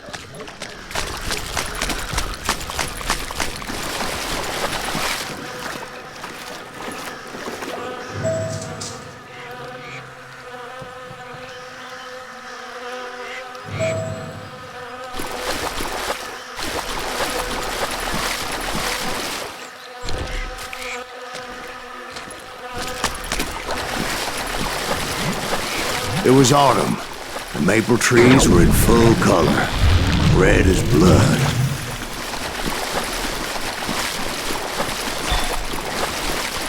The rains that year were torrential, so the whole area was flooded. The vigilantes had spread out wide, and pretty soon I couldn't see anybody.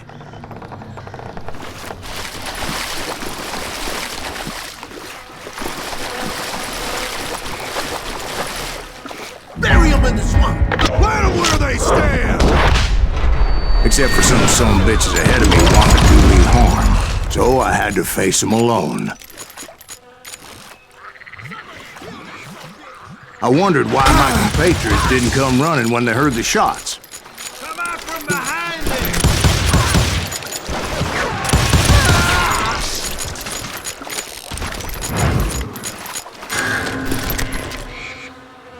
So did you find the Daltons? Not yet, but I did have the questionable pleasure of meeting a few of their friends.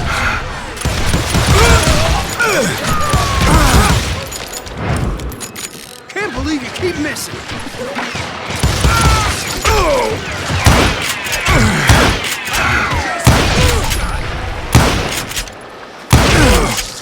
The boys had established quite a reputation by that time, so they attracted all manner of riffraff to their cause.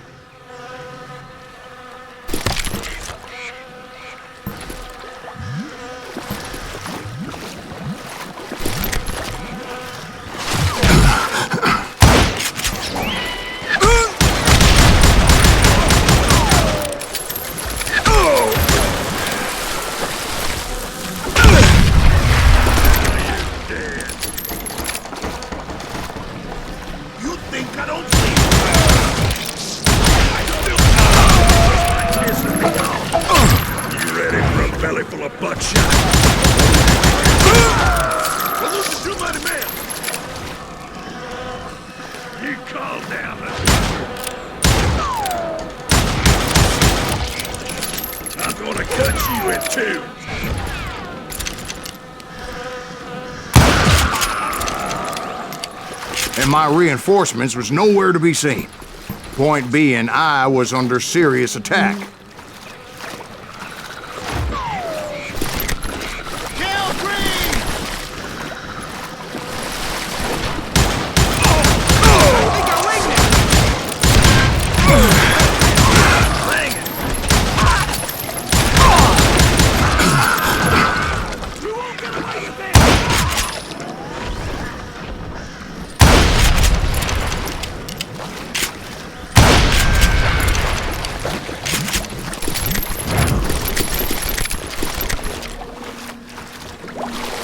But luckily, a barn materialized as if right before my eyes. I scrambled up top to get a better view.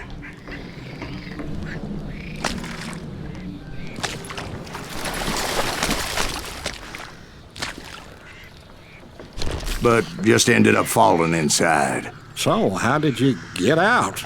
The barn doors was open. About right then, I saw some suspicious characters running through the bushes. Of course, I followed them.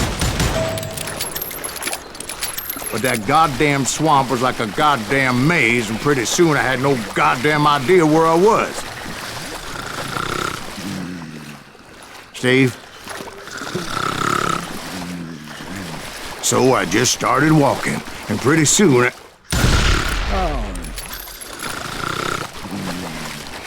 Steve? Steve? Huh? Oh, no, I'm listening. Indians surrounded me from all sides.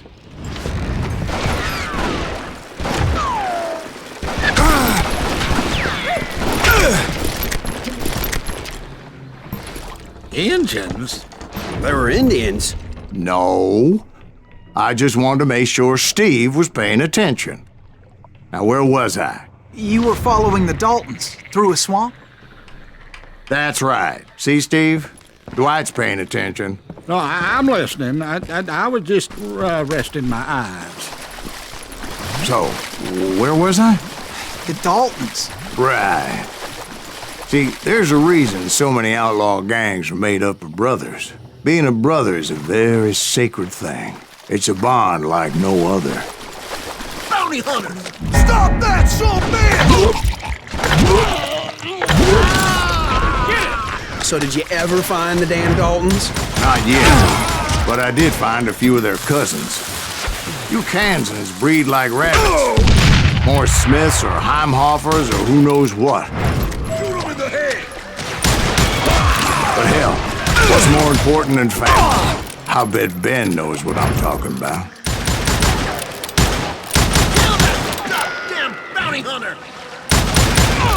Vengeance is mine. They're gonna bury you in a million pieces. I guess you had enough, huh?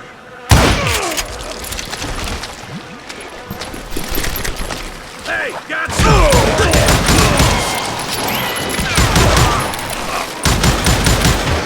He's hurt now! Bury him in the swamp!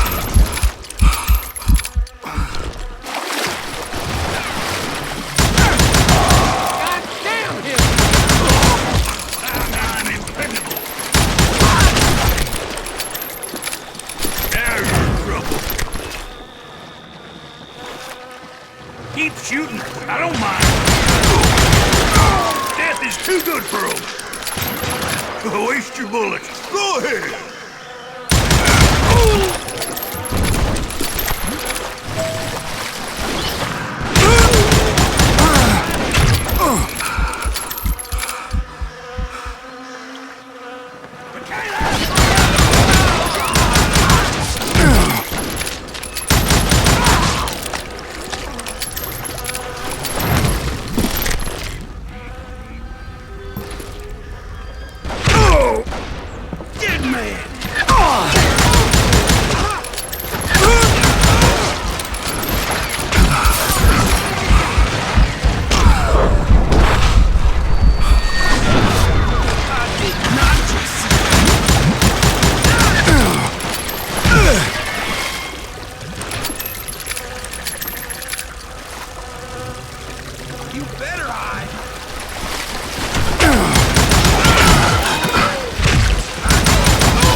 They're coming.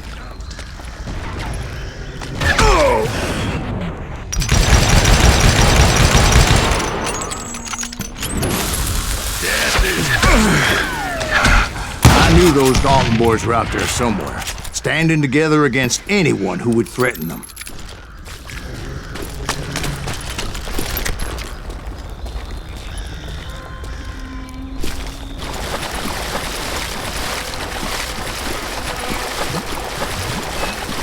And that's when I saw it. A goddamn steamboat.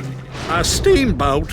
In a swamp? Yeah, Steve, but this wasn't much more than a wreck, really. But how'd a damn steamboat end up in the swamps? Guess it floated off during the flood of '89. Now, was it a stern-wheeler or a side-wheeler? What? Does that really make a difference, Steve? It was a steamboat with a goddamn army on board. It was then that a fusillade of bullets come raining down from on high. And those vigilantes who accompanied me weren't anywhere to be found.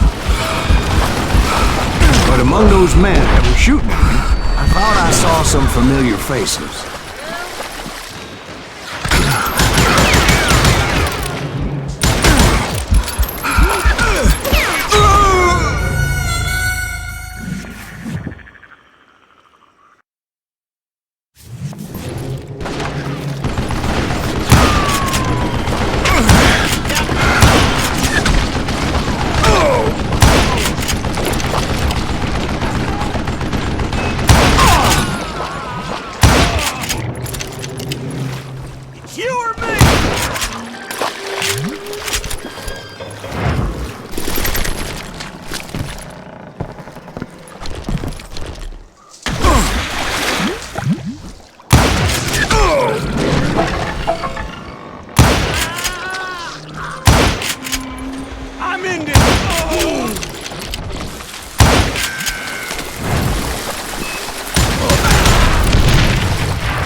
Somewhere up there, the Daltons were waiting on me.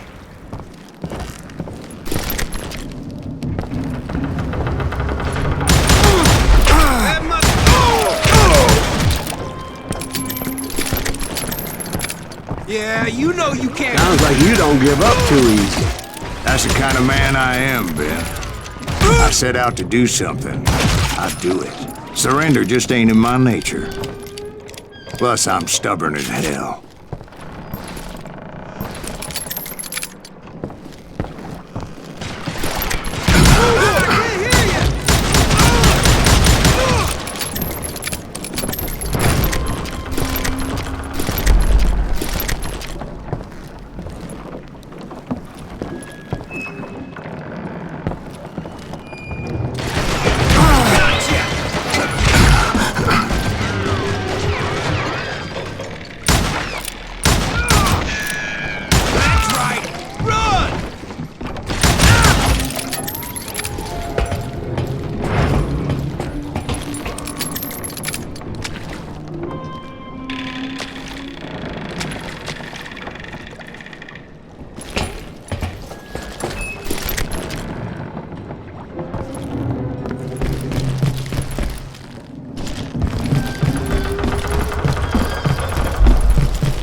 Much to my relief, the vigilantes finally arrived. Their leader motioned at a cabin in the middle of the top deck, pointing me directly at the Daltons. I finally had them, after months of dogged pursuit. But it turned out that they had me. Take him out! I'm sending you to hell!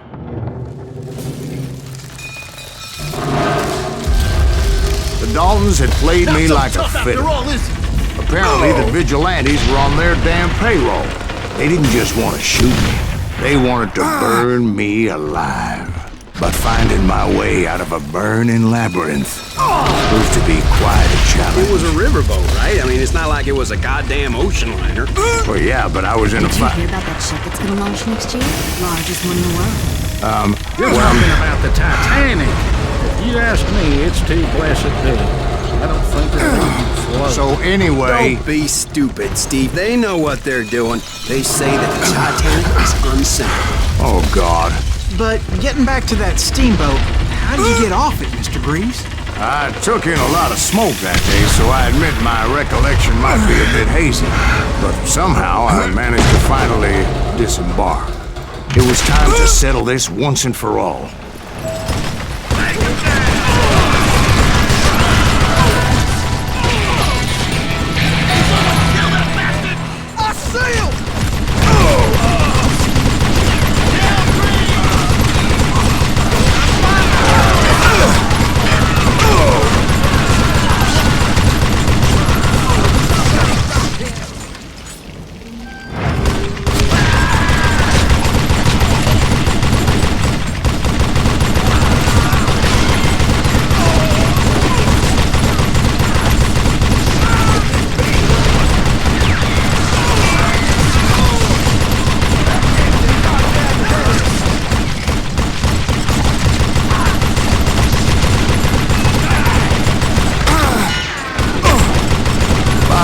Weren't about to come at me one at a time.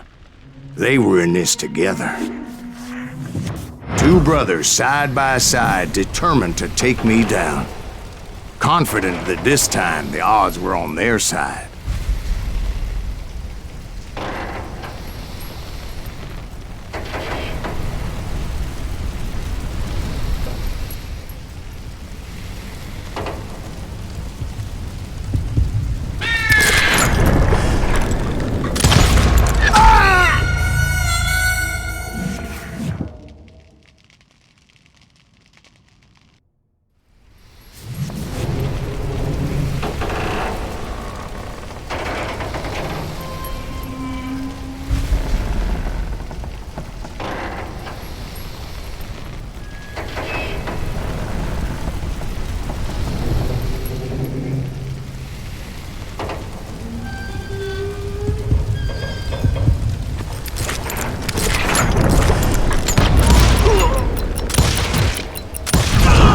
They got it wrong.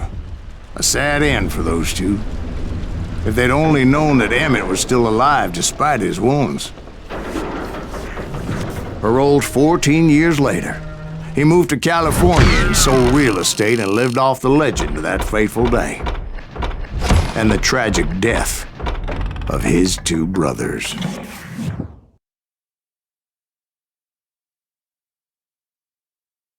My own brothers died tragically as well, truth be told.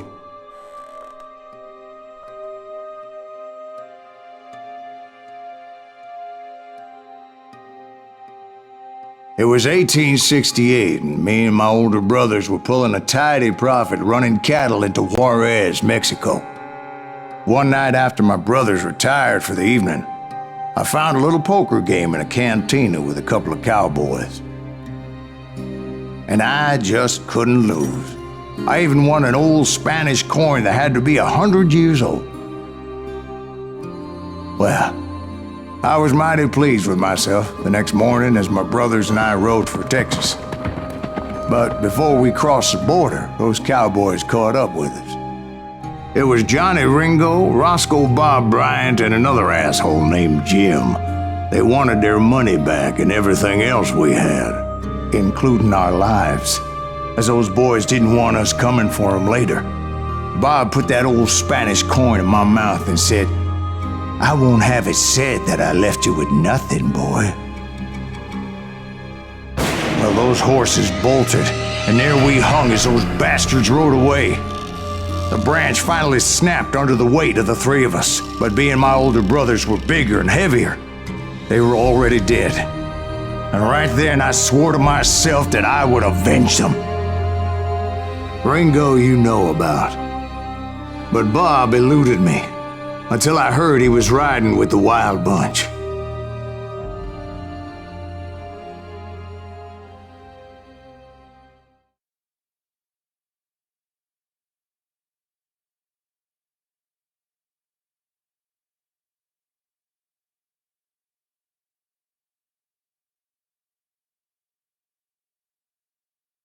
I'd been on their trail for months, ever since they left their hideout in the Bighorn Mountains.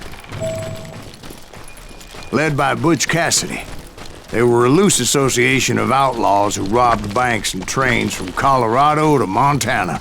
Among them was the Sundance Kid, and that murderous hombre I was tracking, Roscoe Bob Bryant. They blew the bridge with the intention of forcing the train to stop.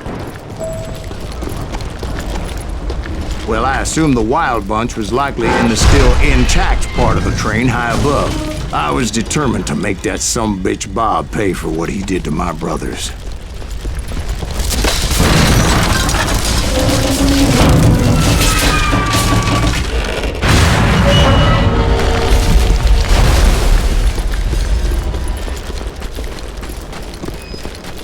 My ears are still ringing from blowing up that bridge. What'd you say?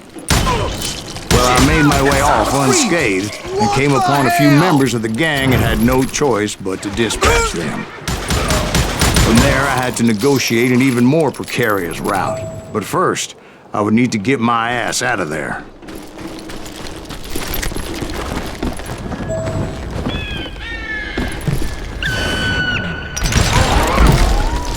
I jumped from the frying pan into the fire as the train was clearly fixing to fall.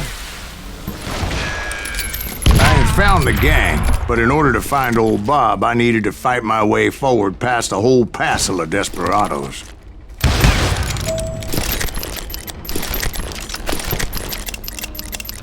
Outside, inside, any way I could, I made my way towards my prey. Well, what about the passengers? It was mostly a freight train, as I recall. There were no passengers aboard that day. Scalp your...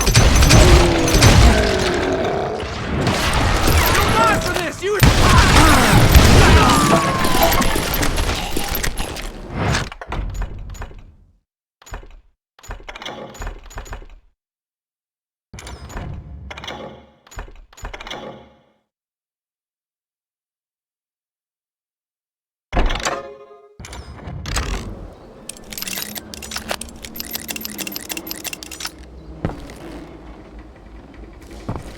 As I mentioned before, I am not fond of heights. But I was too busy dodging bullets to worry about falling to my death. Odds were I was likely to die that day anyway. So I was determined to take down as many of those bastards as I could. That's right! Run!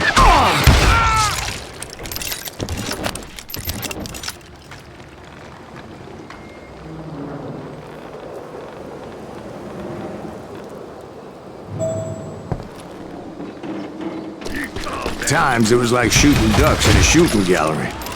The only difference is these damn ducks shot back.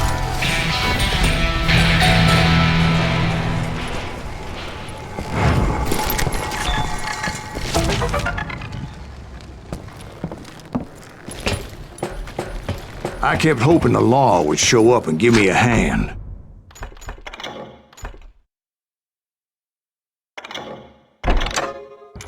You mean like that giant Pinkerton posse that I read about? Did they come riding in, guns a-blazing to help?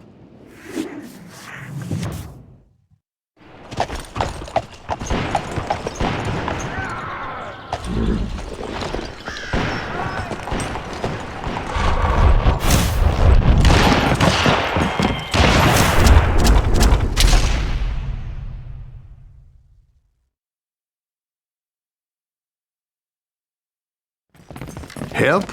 From the Pinkertons? No, son. I had to fight the Wild Bunch all by my lonesome, as usual. Who the hell is that?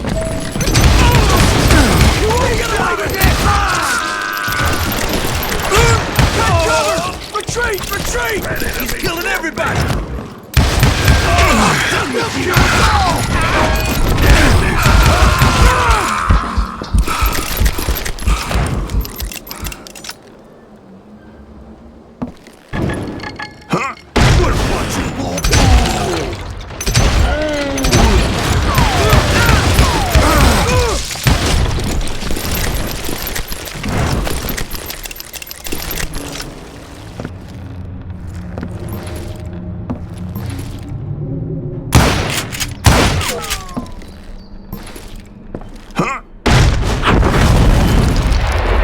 guess is those dime novels didn't portray this as it happened, did they?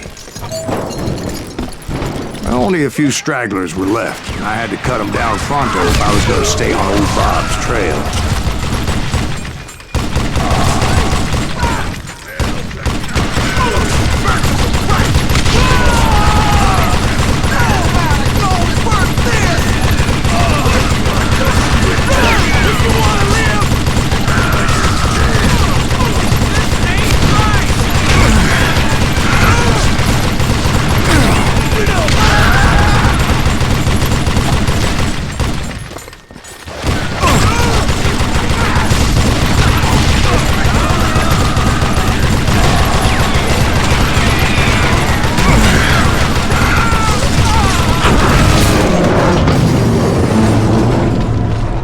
Once I silenced all those guns, I went searching for my nemesis, determined to finally have my justice. But the only survivor who welcomed me was George Flat-Nosed Curry. Who was he? The fastest gun in the gang. Right after Sundance, I mean. And Kid Curry, and maybe Elsie Lay. Though some folks might dispute that.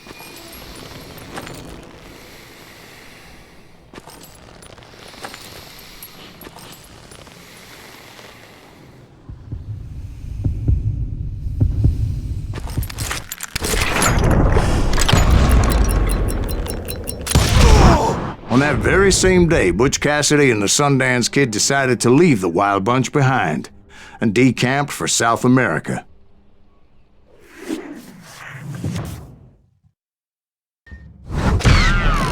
They ended up living down there for many years, but I'm sure you already know all about that.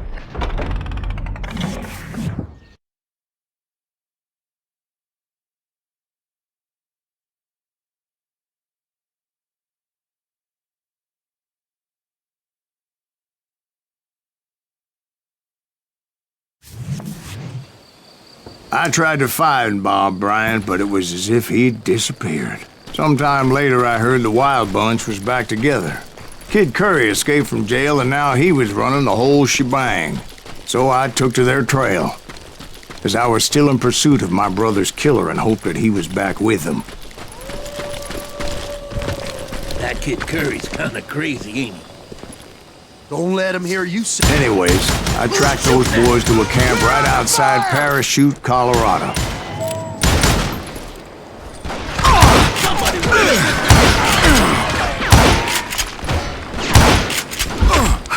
Being outnumbered, I didn't bother with a warning shot. I just started taking those bastards down.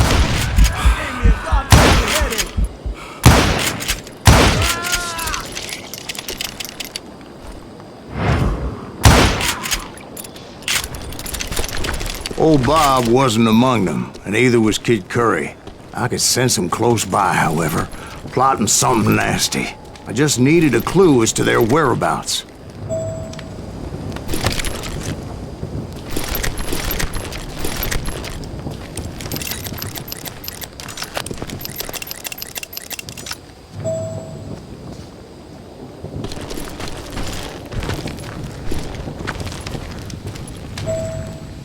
And I found one. A map with their bold plan clearly marked. This time they were fixing to blow up a train trestle. Property of the Union Pacific.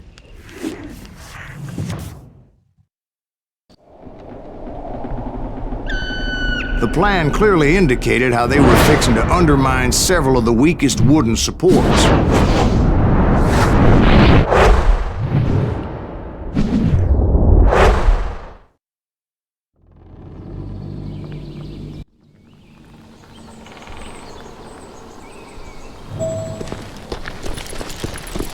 Kid Curry was considered the wildest of the Wild Bunch. It was said that he fathered 85 bastard children, though some say it was only 5.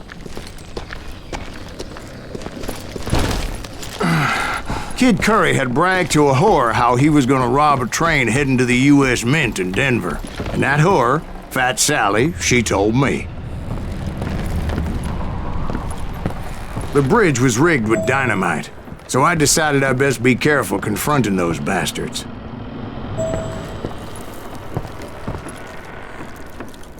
and I made it a point to remove any dynamite that I came across. Like I said, I made it a point to remove that dynamite. A moment later, I saw a ladder that somehow had escaped my attention. Don't you blow us up now. Don't worry, I know what I'm doing. Of course, I had to tread carefully. Otherwise, I could, well, die. Don't you blow us up now. Don't worry, I know what I'm doing.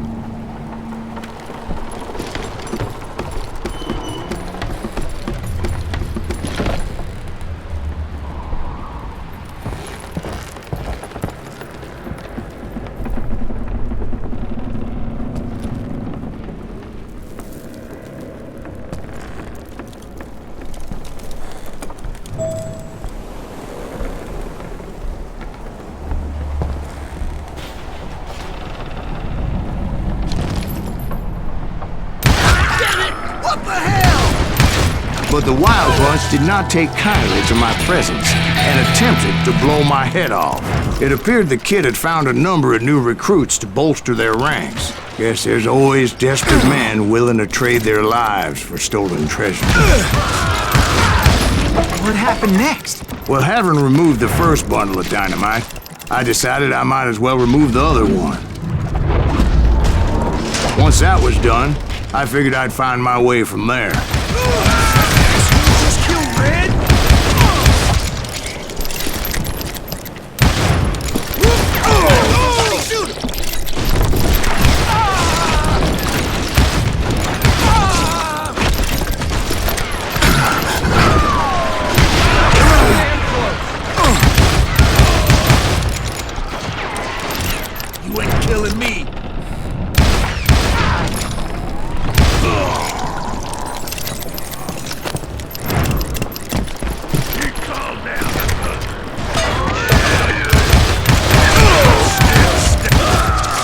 So, what happened then?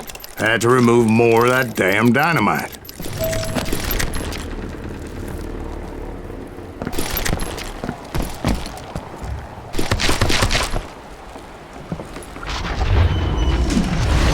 It must have been terrifying trying to make your way across. I was sweating it a bit, but then I noticed a footbridge tied up on high, so I shot the rope.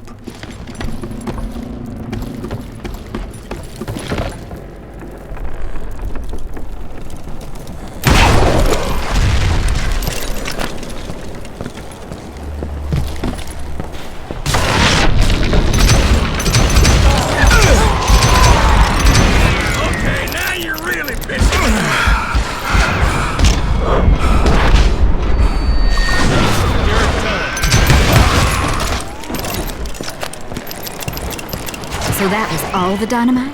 Funny you should mention that, darling.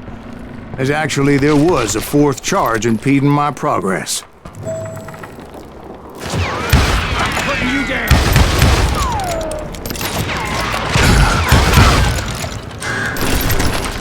Once I removed it, my path was pretty clear.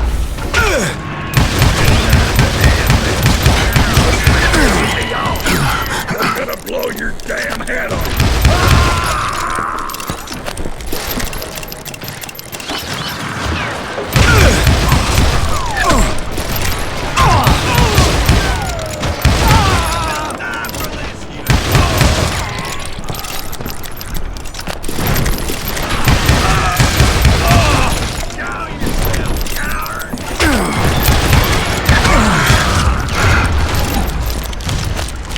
Proceeded onward and realized that that way just wasn't gonna work. I needed an alternate path forward.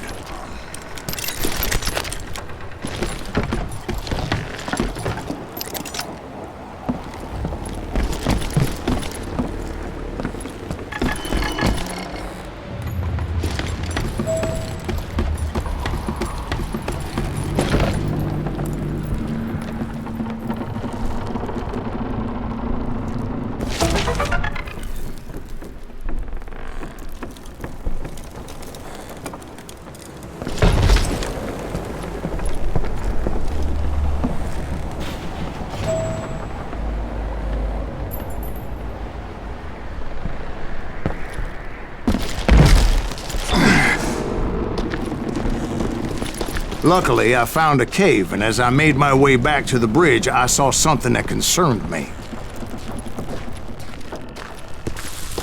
It was a long burning fuse, and it was moving fast as hell. I had to catch it.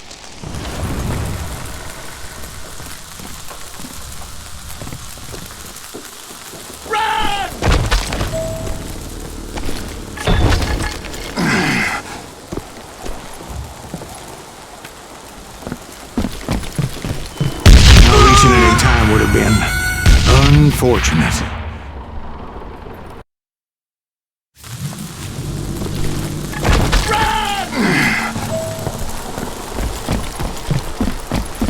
The burning fuse was so damn quick, I had to run like the wind. I almost had it, but no. Thought I was gonna have a coronary when I lost sight of those sparks. My heart was pounding like a sledgehammer.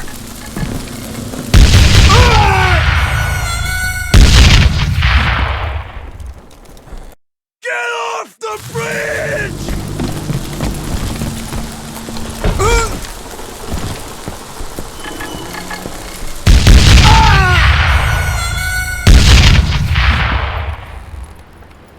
Get off the bridge!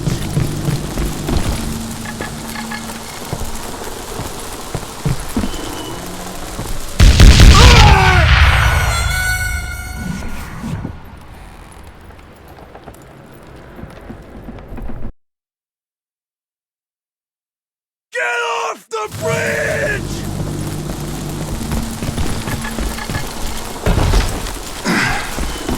I knew that failure meant boom. Then, finally, at the last moment.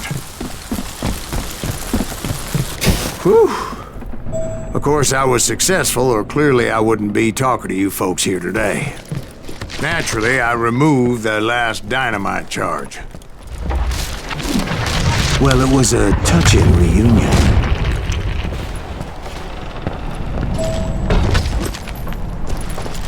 But by this time, I was thoroughly exhausted and dragging my ass, as I was not a young man anymore.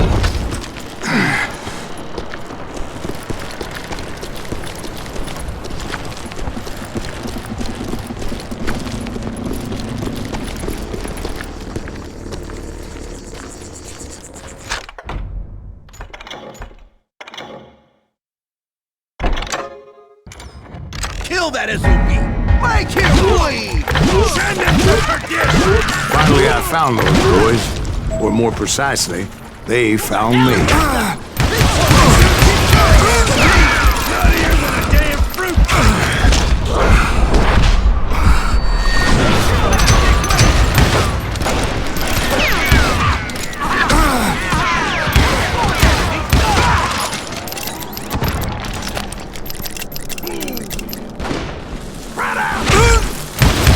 Just when I thought things couldn't get worse, Kid Curry opened up on me with a goddamn Gatling gun.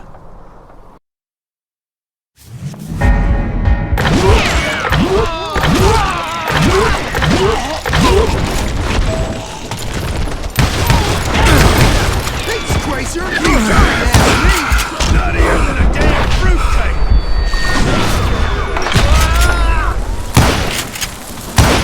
We're losing too many men!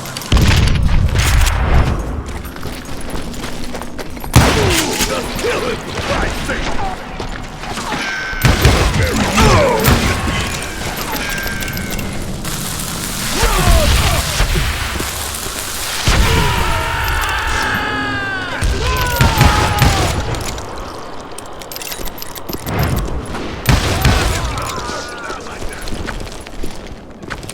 Just when I thought things couldn't get worse, Kid Curry opened up on me with a goddamn Gatling gun.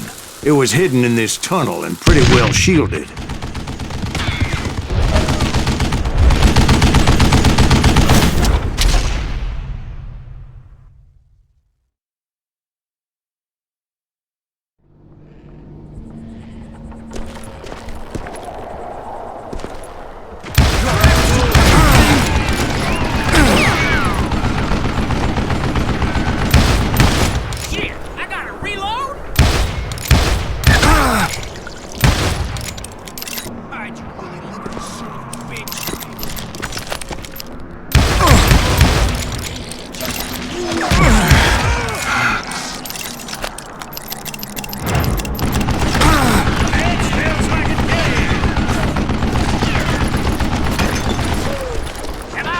Luckily, I had located some dynamite. I still, however, had my work cut out for me. Had enough, huh? Damn! Time for you to lay down and die.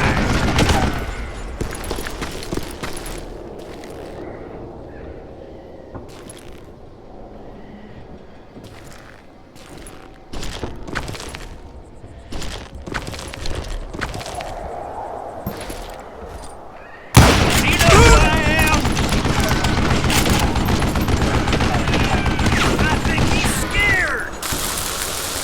Are you kidding me?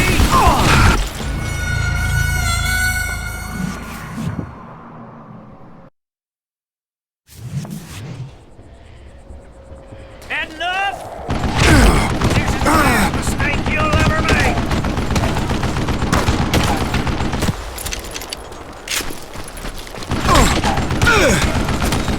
You can't beat me.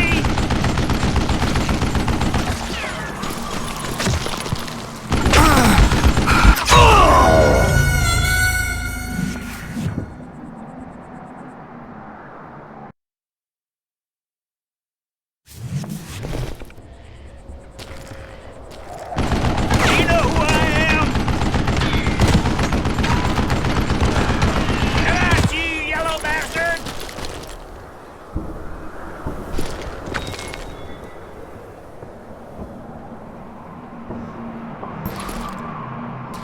Stand still so I can kill you!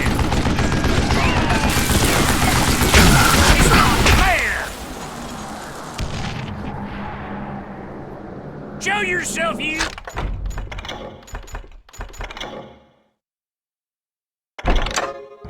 Coward! Shit! God damn it, I need some help here! Come on, boys! Take this bitch out!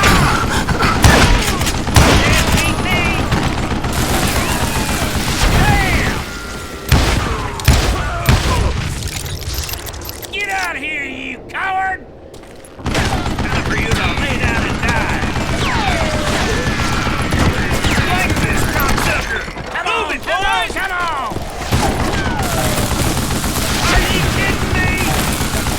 This is the last mistake you'll ever make! Cheap fat bastard! Give me a hand here, goddammit! Eventually, I brought that tunnel down. And that's when I met Kid Curry himself.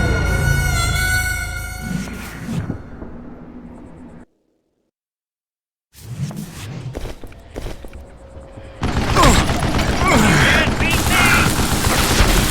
Yeah! God damn it, I need some help!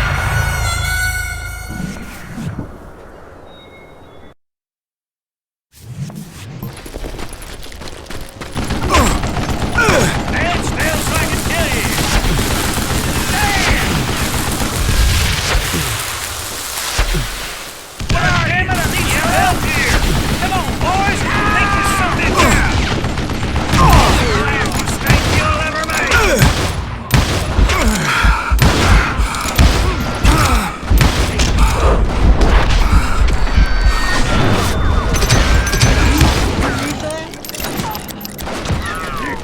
Like this, cocksucker! Move it, boys! Keep it off while I reload! You know who I am? Get out of here!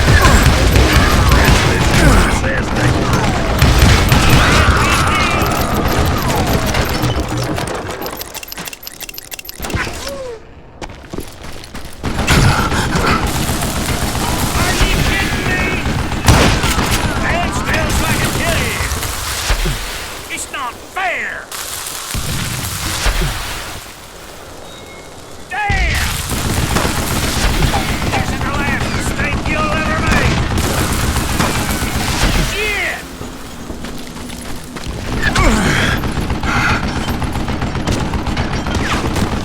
You can't hide forever! Ah! Lay down and die! Beat that bastard! Eventually, I brought that tunnel down. And that's when I met Kid Curry himself. he had decided to stop pussyfooting around and deal with me personally.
Fast as he was, I was just a bit faster.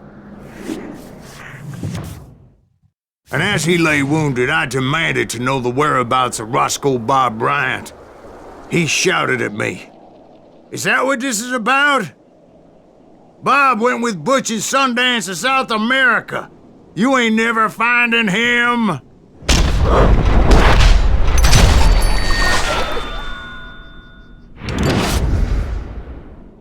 Those were his last words.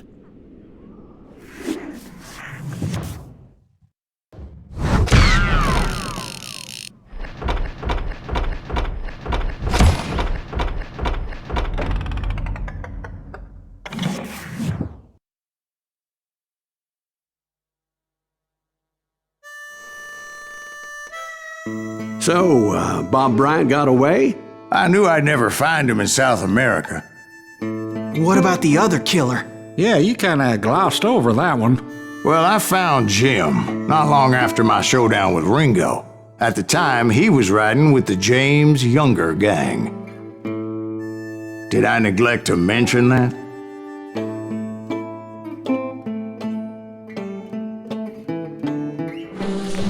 Jesse James? The greatest outlaw who ever lived? Jesse and his kin rode with Quantrill when he raided Lawrence, Kansas, and killed near 200 people, boy. Nothing great about that. And from there, him and his brother went on to rob banks and trains from Kansas to Missouri. Which is why there was such a rich bounty on their heads. 40 grand for both of them, dead or alive. That's one hell of a payday.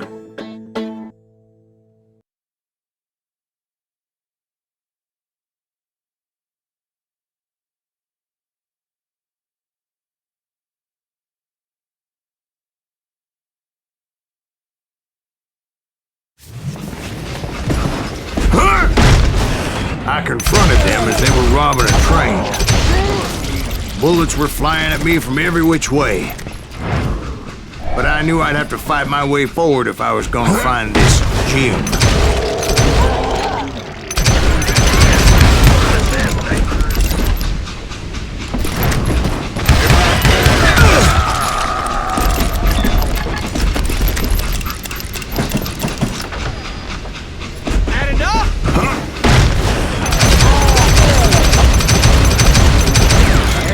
Now wait a second. Now, how'd they stop this train in the first place? Well, the James boys were experts at this.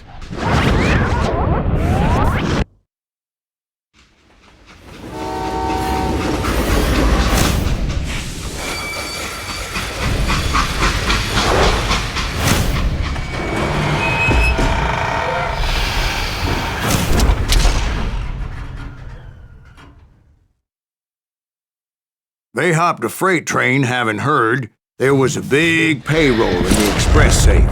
So, I hopped the same train.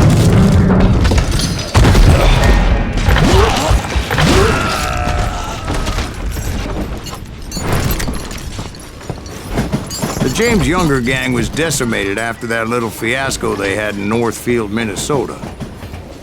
So Jesse needed more men and took on the killer I was after, along with a host of others. I was hoping to find my man and put a bullet in his head. Climbing around that train, I must have swallowed 100 damn bugs before I reached James' that. younger gang took the first train robbery west of the Mississippi. Sounds like you hold them in high regard. Everyone knows they were the most famous outlaw gang ever. And you took them all on by your lonesome. Again. I'm finding this all a little hard to swallow, friend. Well, maybe you need to wash it down with some whiskey. By the way, did I mention that that train was flying down those tracks like a bat out of hell?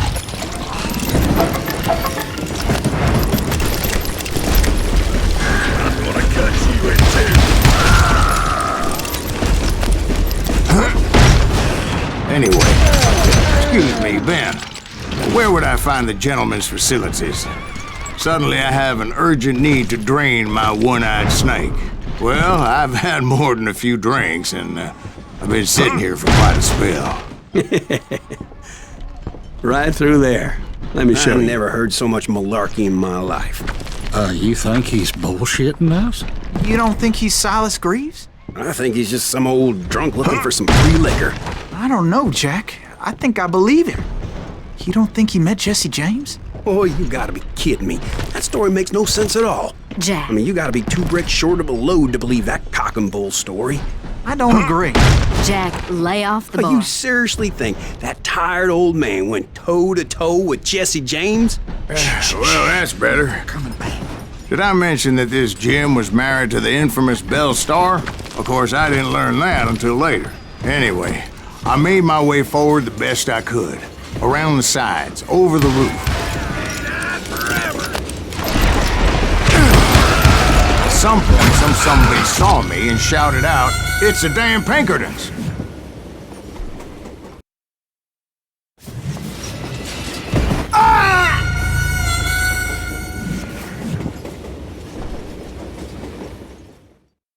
It was a rickety ride and quite precarious.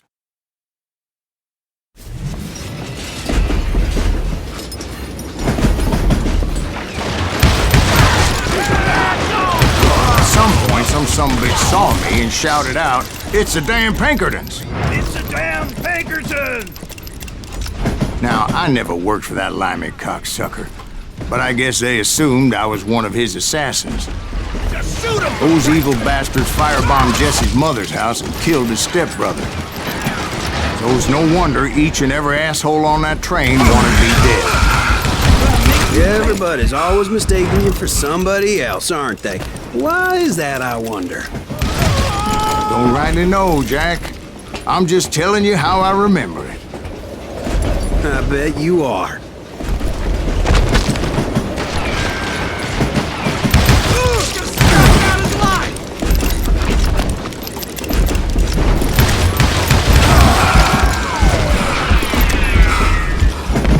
I came across a flat car piled high with logs and had to come up with a creative way to make my way forward.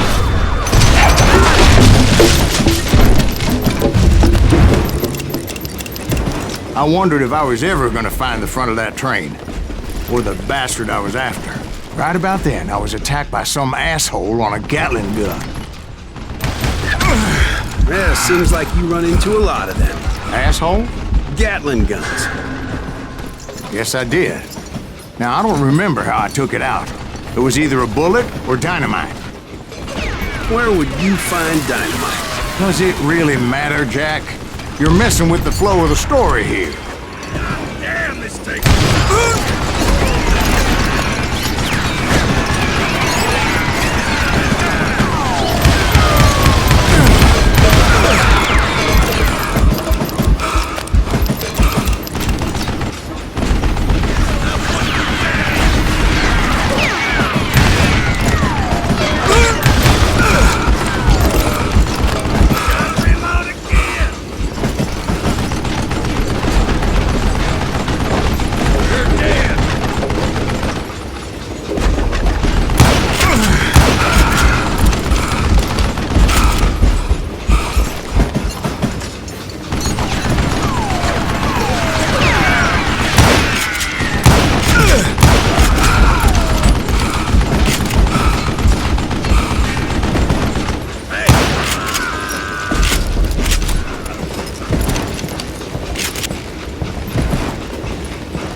I was looking for Jim and shooting any son of a bitch stupid enough to get in my way.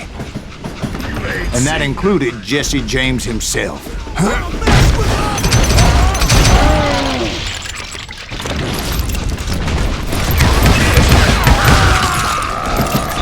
There sure were a lot of men determined to die that day.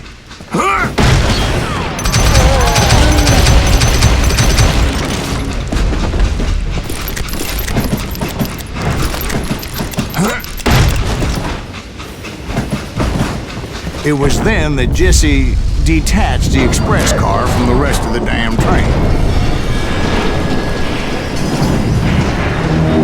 I could see Jesse waiting for me, fixing to kill me so he could get away with all that money.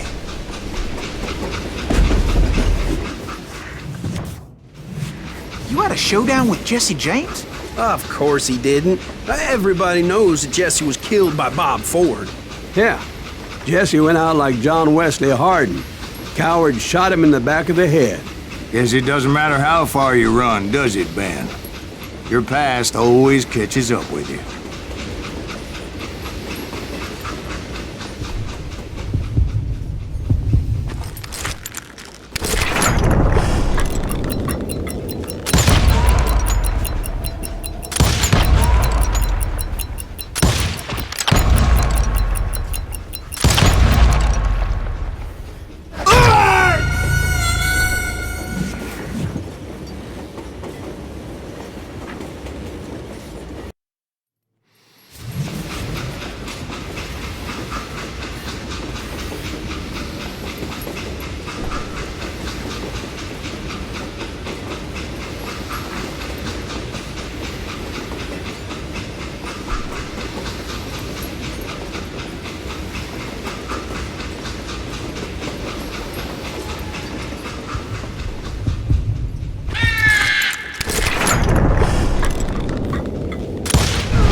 Yeah, I didn't kill Jesse James. Just wounded him bad enough to convince him to hang up his guns. What about that Jim fella? What happened to him? I figure he was up front with a gun to the engineer's head. That bastard slipped away again. I'll tell you how I got him. But first I need to wet my whistle.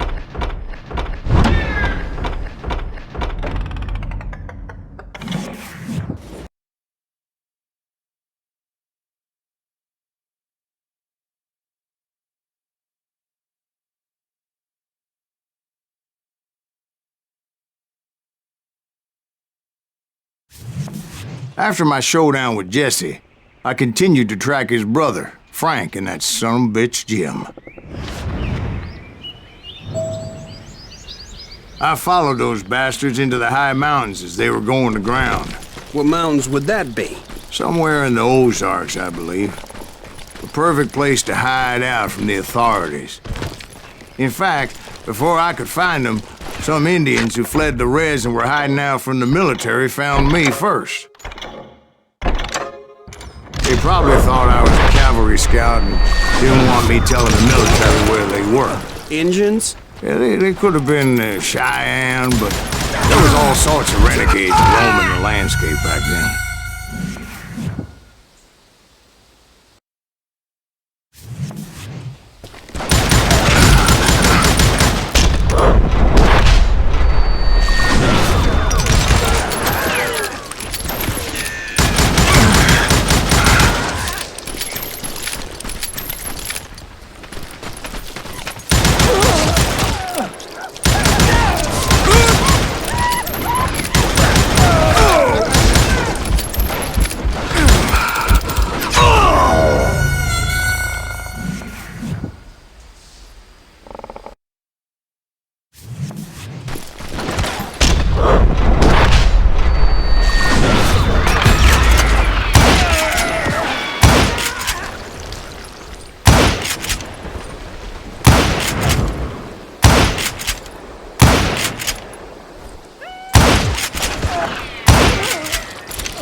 Hey, how about another whiskey, Ben?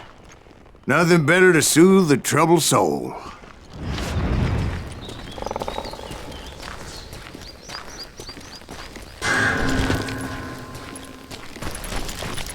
Now, where was I?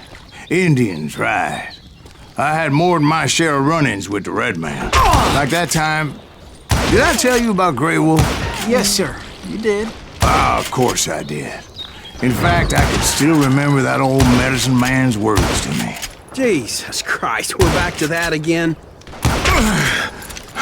You carry great darkness in your heart. It will claim your soul. You will come to this place again and kill many more men.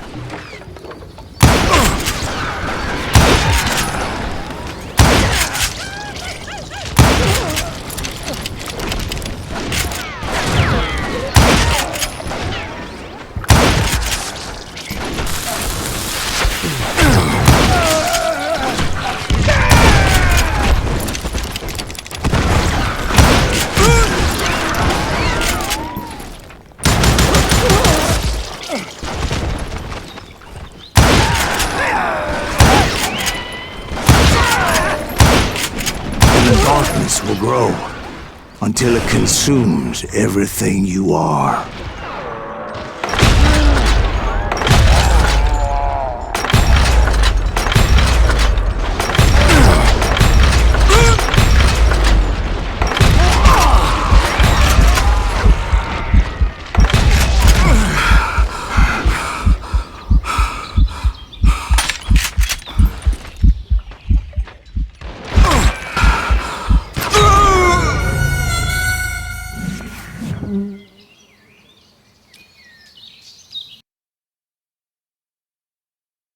Like that time...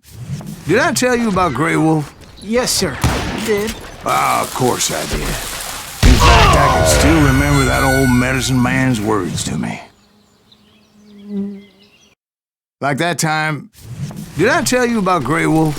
Yes, sir. You did. Ah, of course I did. In fact, I can still remember that old medicine man's words to me. Jesus Christ, we're back to that again? You carry great darkness in your heart. It will claim your soul. You will come to this place again and kill many more men.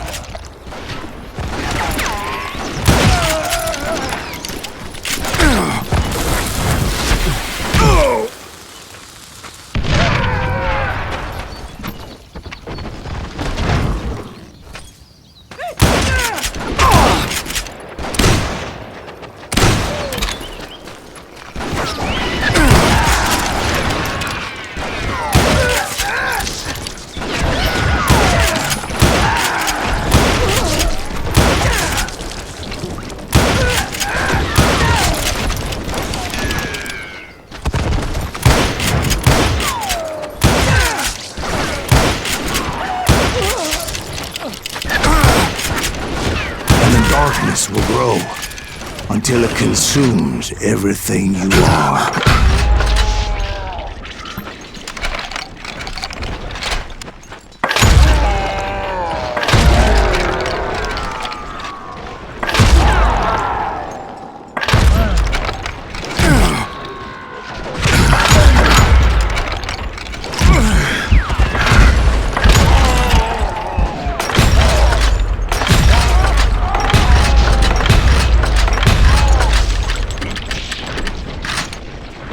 So, did you ever find him? The man you were after? Let me ask you something, Ben. You ever think about death? Mr. Greaves, are you all right? Ooh, death. Oh, death. Won't you spare me over till another year?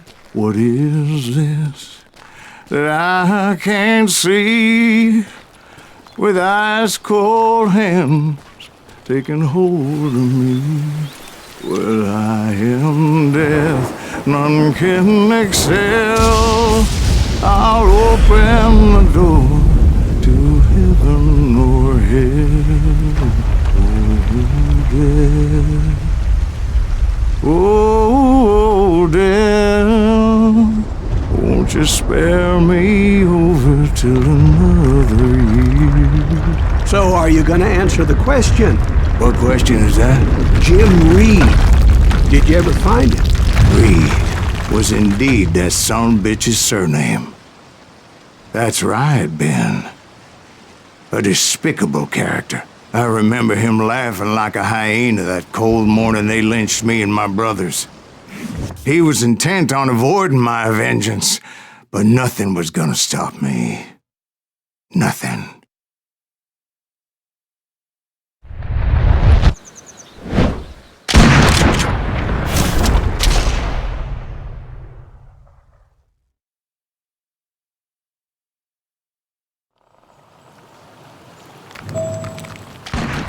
I finally did track those outlaws down.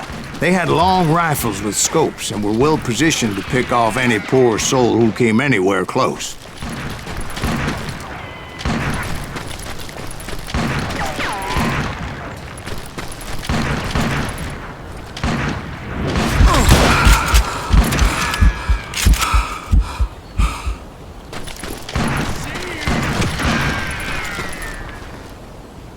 I'm guessing Frank James believed I was responsible for the demise of his brother Jesse. I couldn't really disagree with the man, as I thought Jesse was dead then as well.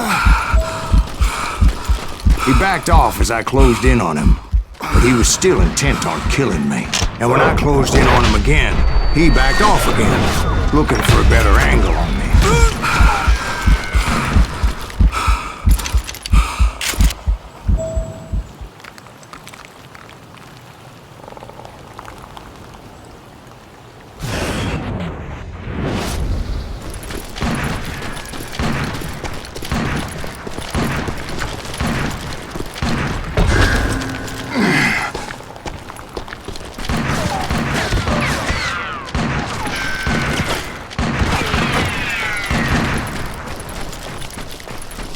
Hell, I can't fault Frank for wanting his revenge, as I was there for the same damn reason myself. At this point, I'm guessing you think Silas Greaves is a worse murderer than Jim Reed ever was. No, sir.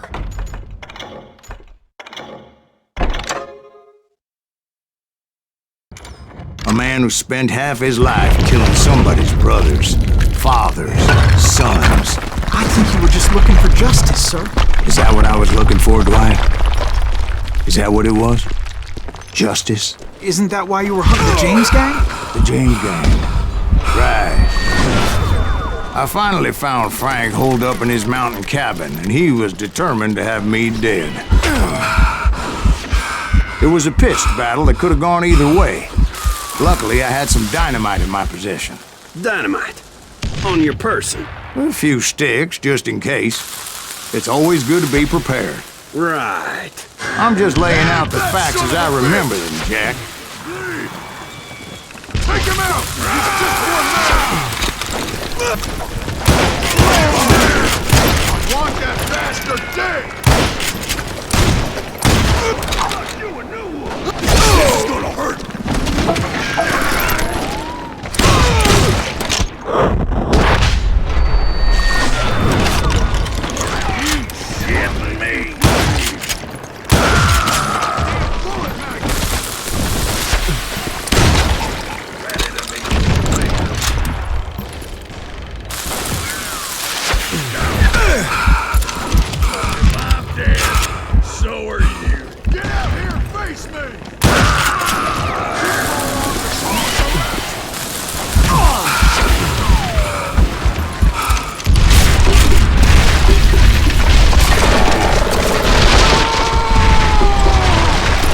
Shack?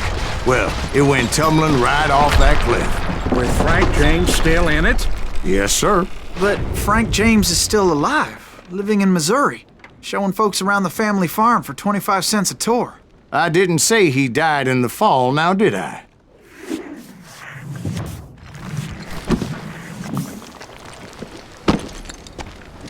I'm done with this damnable outlaw life! Kill me, don't kill me, do what you will!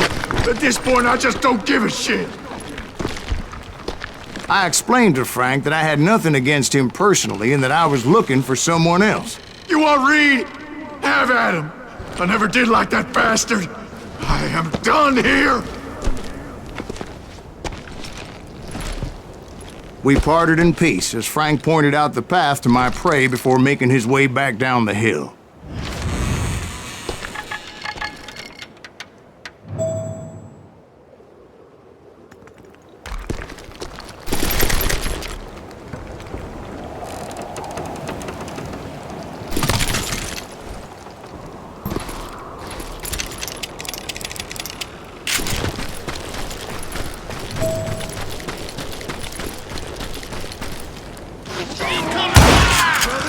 What happened with Reed?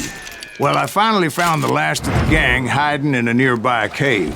First, I had to dispatch the lookouts, but I was determined not to let that murderer escape my revenge again. But rather than wander in willy-nilly, I decided it would be better to smoke that sumbitch out. "Hey, Reed!" I shouted.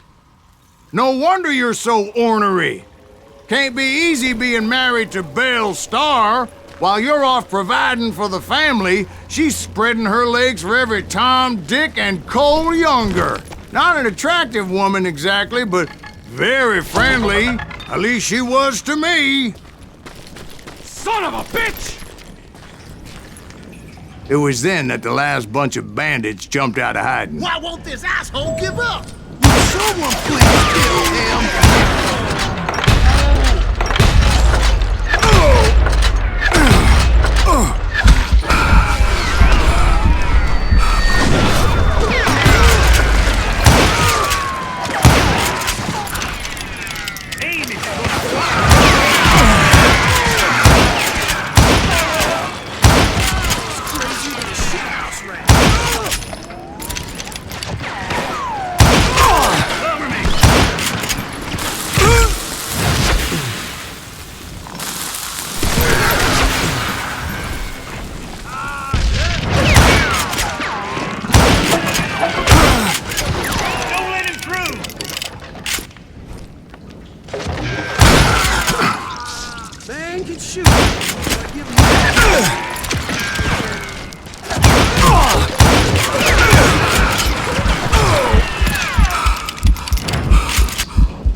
Eventually, it was just me and Reed.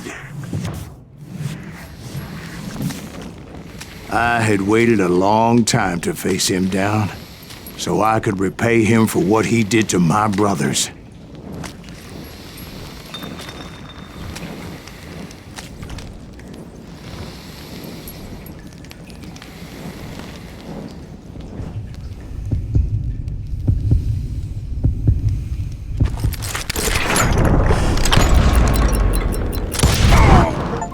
And repay him I did.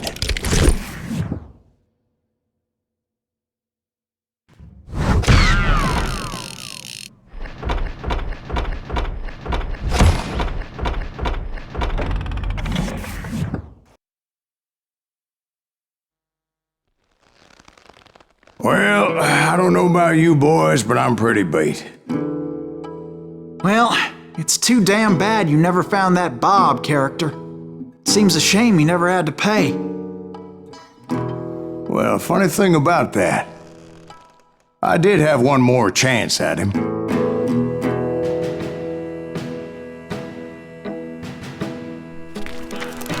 Six months ago, I heard that Butch and Sundance were back in the States and had gathered up some of their old gang. I tracked them down, hoping that Roscoe Bob Bryant had returned with them. So you're saying they didn't die down in Bolivia? That's what I'm saying.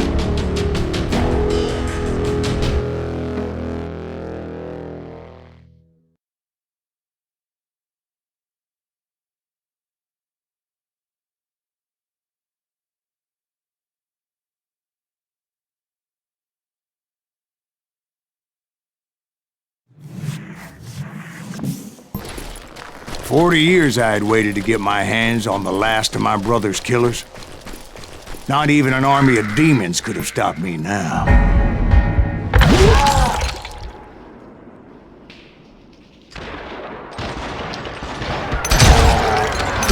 Both Johnny Ringo and Jim Reed fell fairly quickly.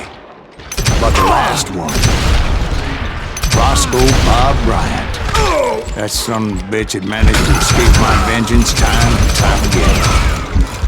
I couldn't even be certain I'd recognize him after all those years. By now, he had to be close to 70. But for all you know, he could have been dead. That thought had indeed crossed my mind, as did others. For instance, did my thirst for vengeance turn me into something worse than the man I was after? By this point in my storied career, I had killed more men than Bob Bryant ever had. I was furious as hell at that bastard for making me who I am. Nothing could stop me from taking his life. I've been after that killer forever. From the time I rode with Billy the Kid. But that chapter of my story you already know. Chapter of that fairy tale, you mean? Suddenly it was 1910. There I was, an old man roaming a ghost town dead almost 2 decades.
Just like me.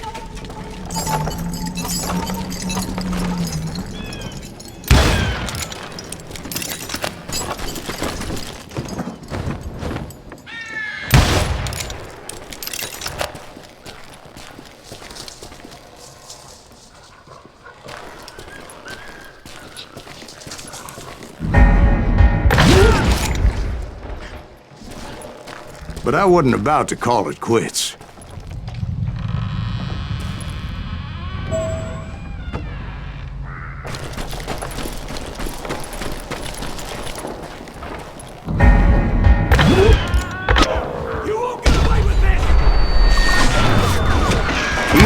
Ghosts of my dead brothers were begging me to end what I started so long ago. Mr. Graves, are you all right? Would you like some water? The Wild Bunch knew I was there. They were after a treasure they had hidden before they fled, buried in the grave of a dead amigo. Some folks think the town is haunted, so they figured there wouldn't be many people poking around.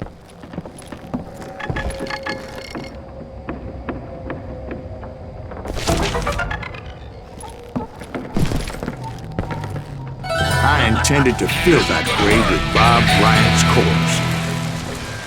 But like I said, the bandits knew I was on to them. They lured me in and hit me with everything they had. Kill that old timer!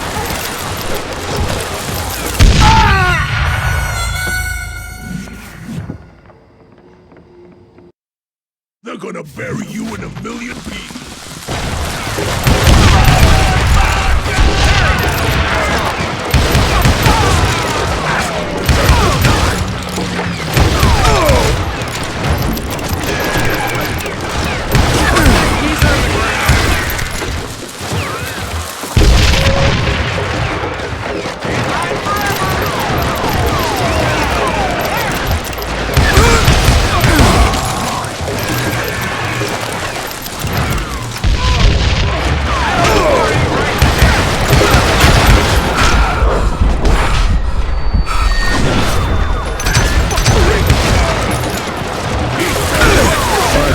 Obviously prevailed since you're sitting here telling us the tale. Over there!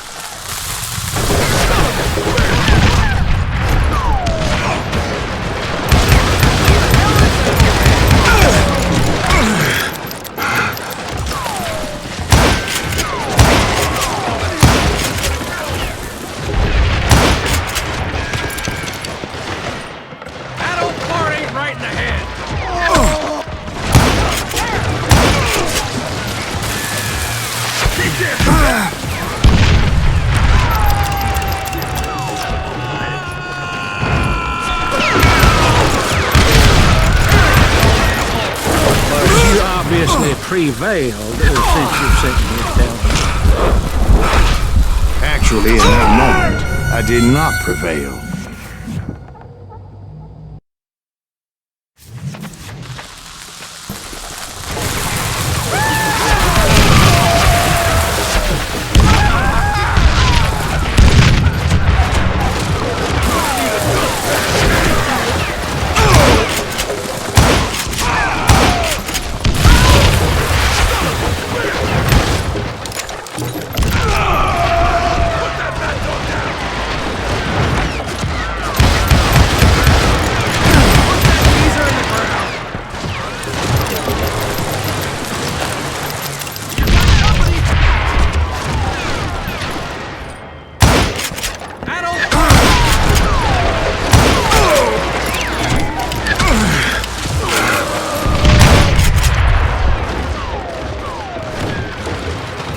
So I suppose we're talking to a ghost.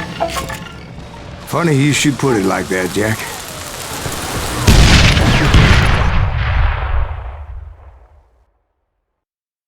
Because when I woke up... From the dead? There was silence all around me. I could swear to God I saw Billy then. Billy who? Billy, the kid. William Bonney. He was shooting at me from a rooftop. Here, there, even over there. So I am right. You are touched in the head. Mr. Greaves, perhaps we should switch you to coffee? You see that old Indian again, too? No, but I did see Billy's killer. Patrick Floyd Garrett. He came at me guns a-blazing.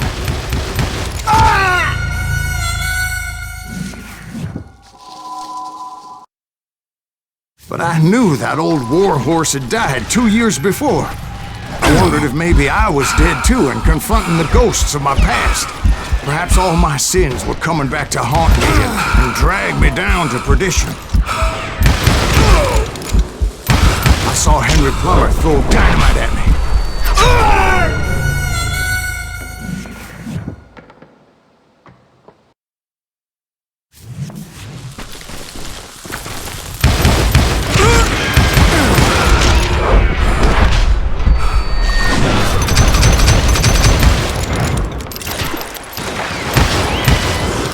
In the gates of the cemetery, I saw John Wesley Hardin, just like I remembered him.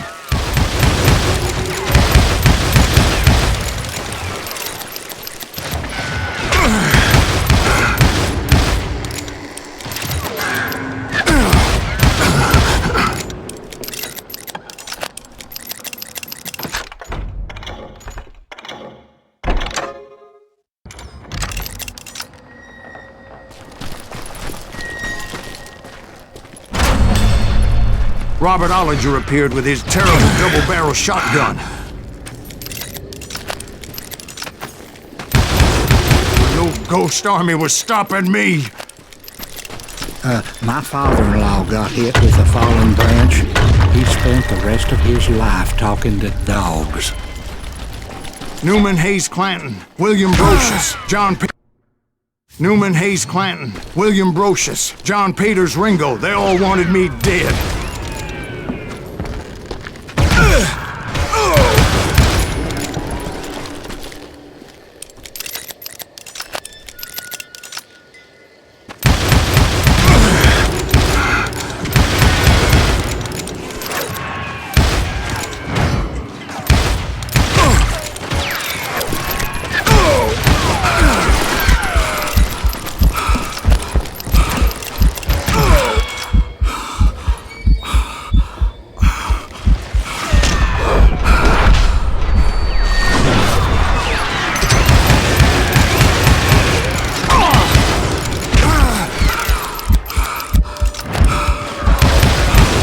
The Dalton brothers, Robert and Grattan, guardians of the Garden of the Dead.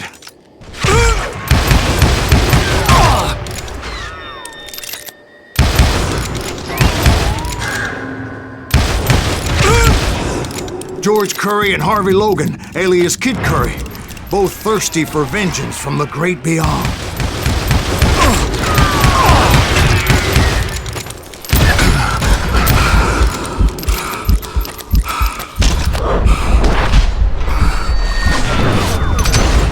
Jesse, Woodson, James, and Jim Reed. Each one deader than the next. I thought I would go crazy. Thought?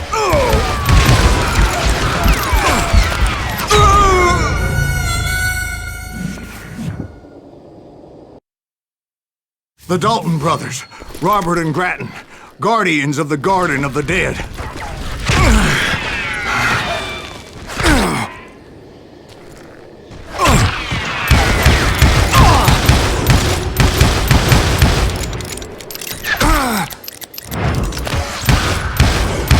George Curry and Harvey Logan, alias Kid Curry, both thirsty for vengeance from the great beyond.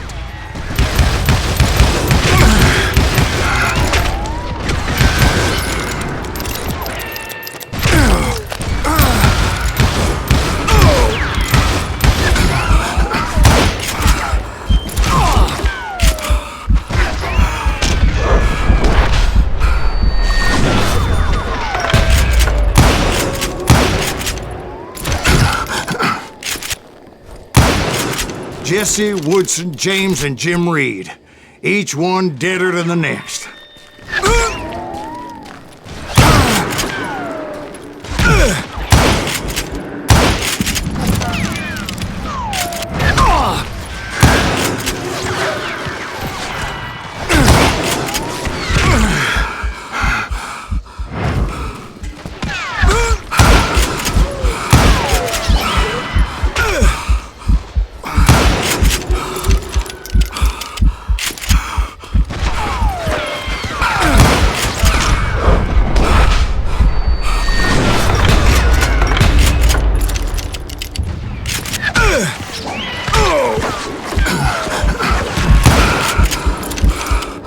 Finally, I saw Harry Alonzo Longabaugh. The Sundance Kid?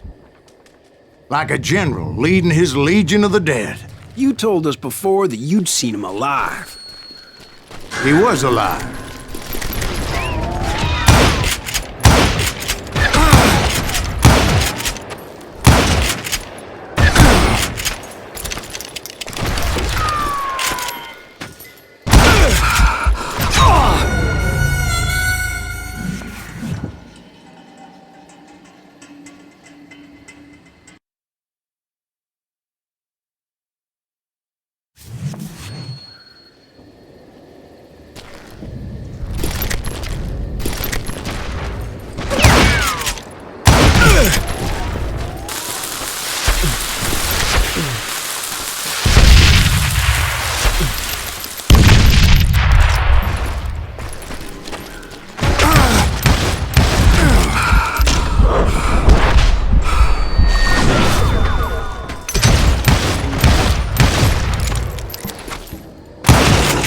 Then I heard a voice call to me from afar. It was Robert Leroy Parker, a.k.a. Butch Cassidy, coming at me from out of the fog. Thanks for taking care of that bastard.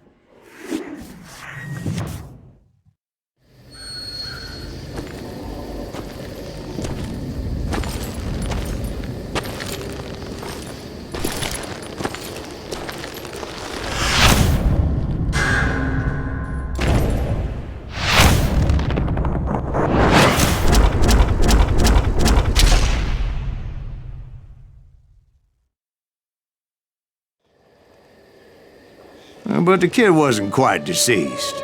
Not yet. Takes more than one little bullet to kill the likes of me, partner. Those two looked like they hadn't seen each other for quite a while. Clearly, they were no longer amigos. Shit. I was hoping I wouldn't have to kill you. You won't have to, Butch. I'm killing you first.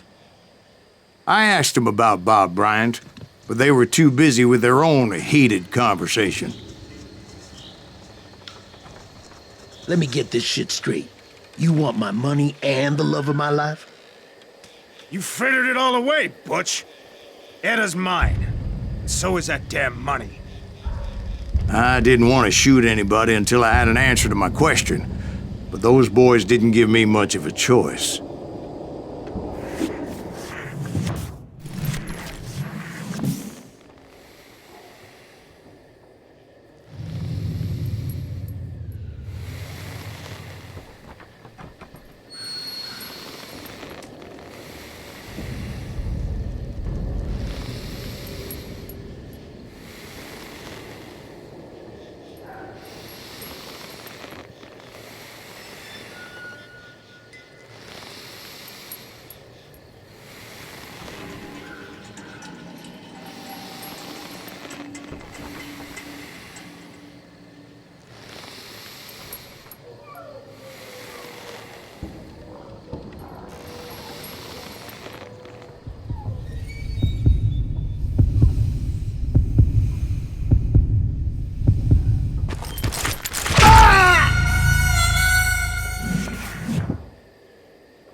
Butch Cassidy and the Sundance Kid died there in that cemetery not 6 months ago.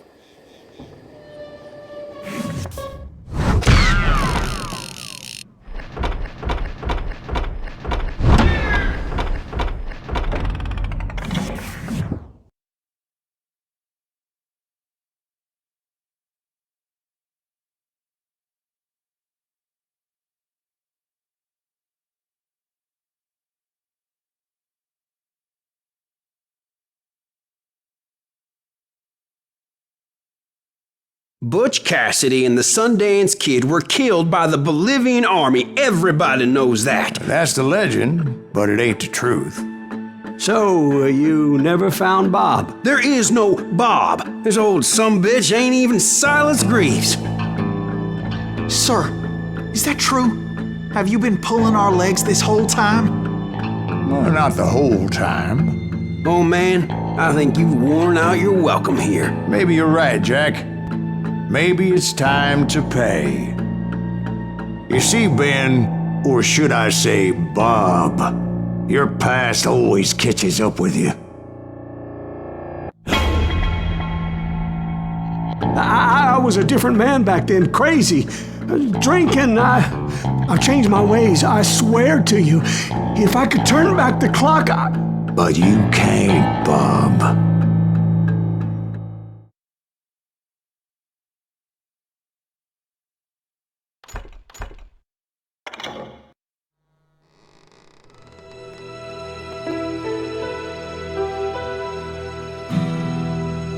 Why'd you toy with me like that? Telling those tales, knowing all along. Why not just lay your cards on the table? Here. I won't have it said that I left you with nothing. That's how you want it? So be it. Holy shit! Dwight, Molly, move against that wall. Go!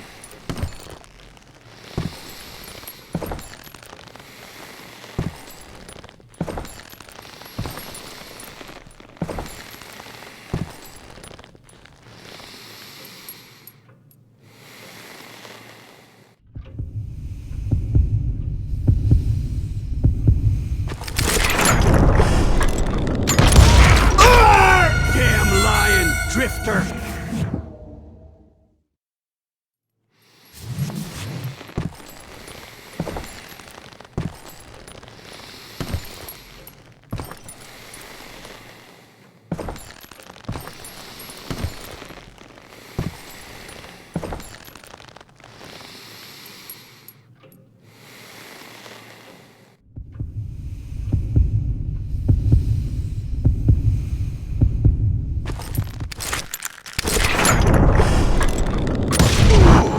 My God! Oh, Jesus!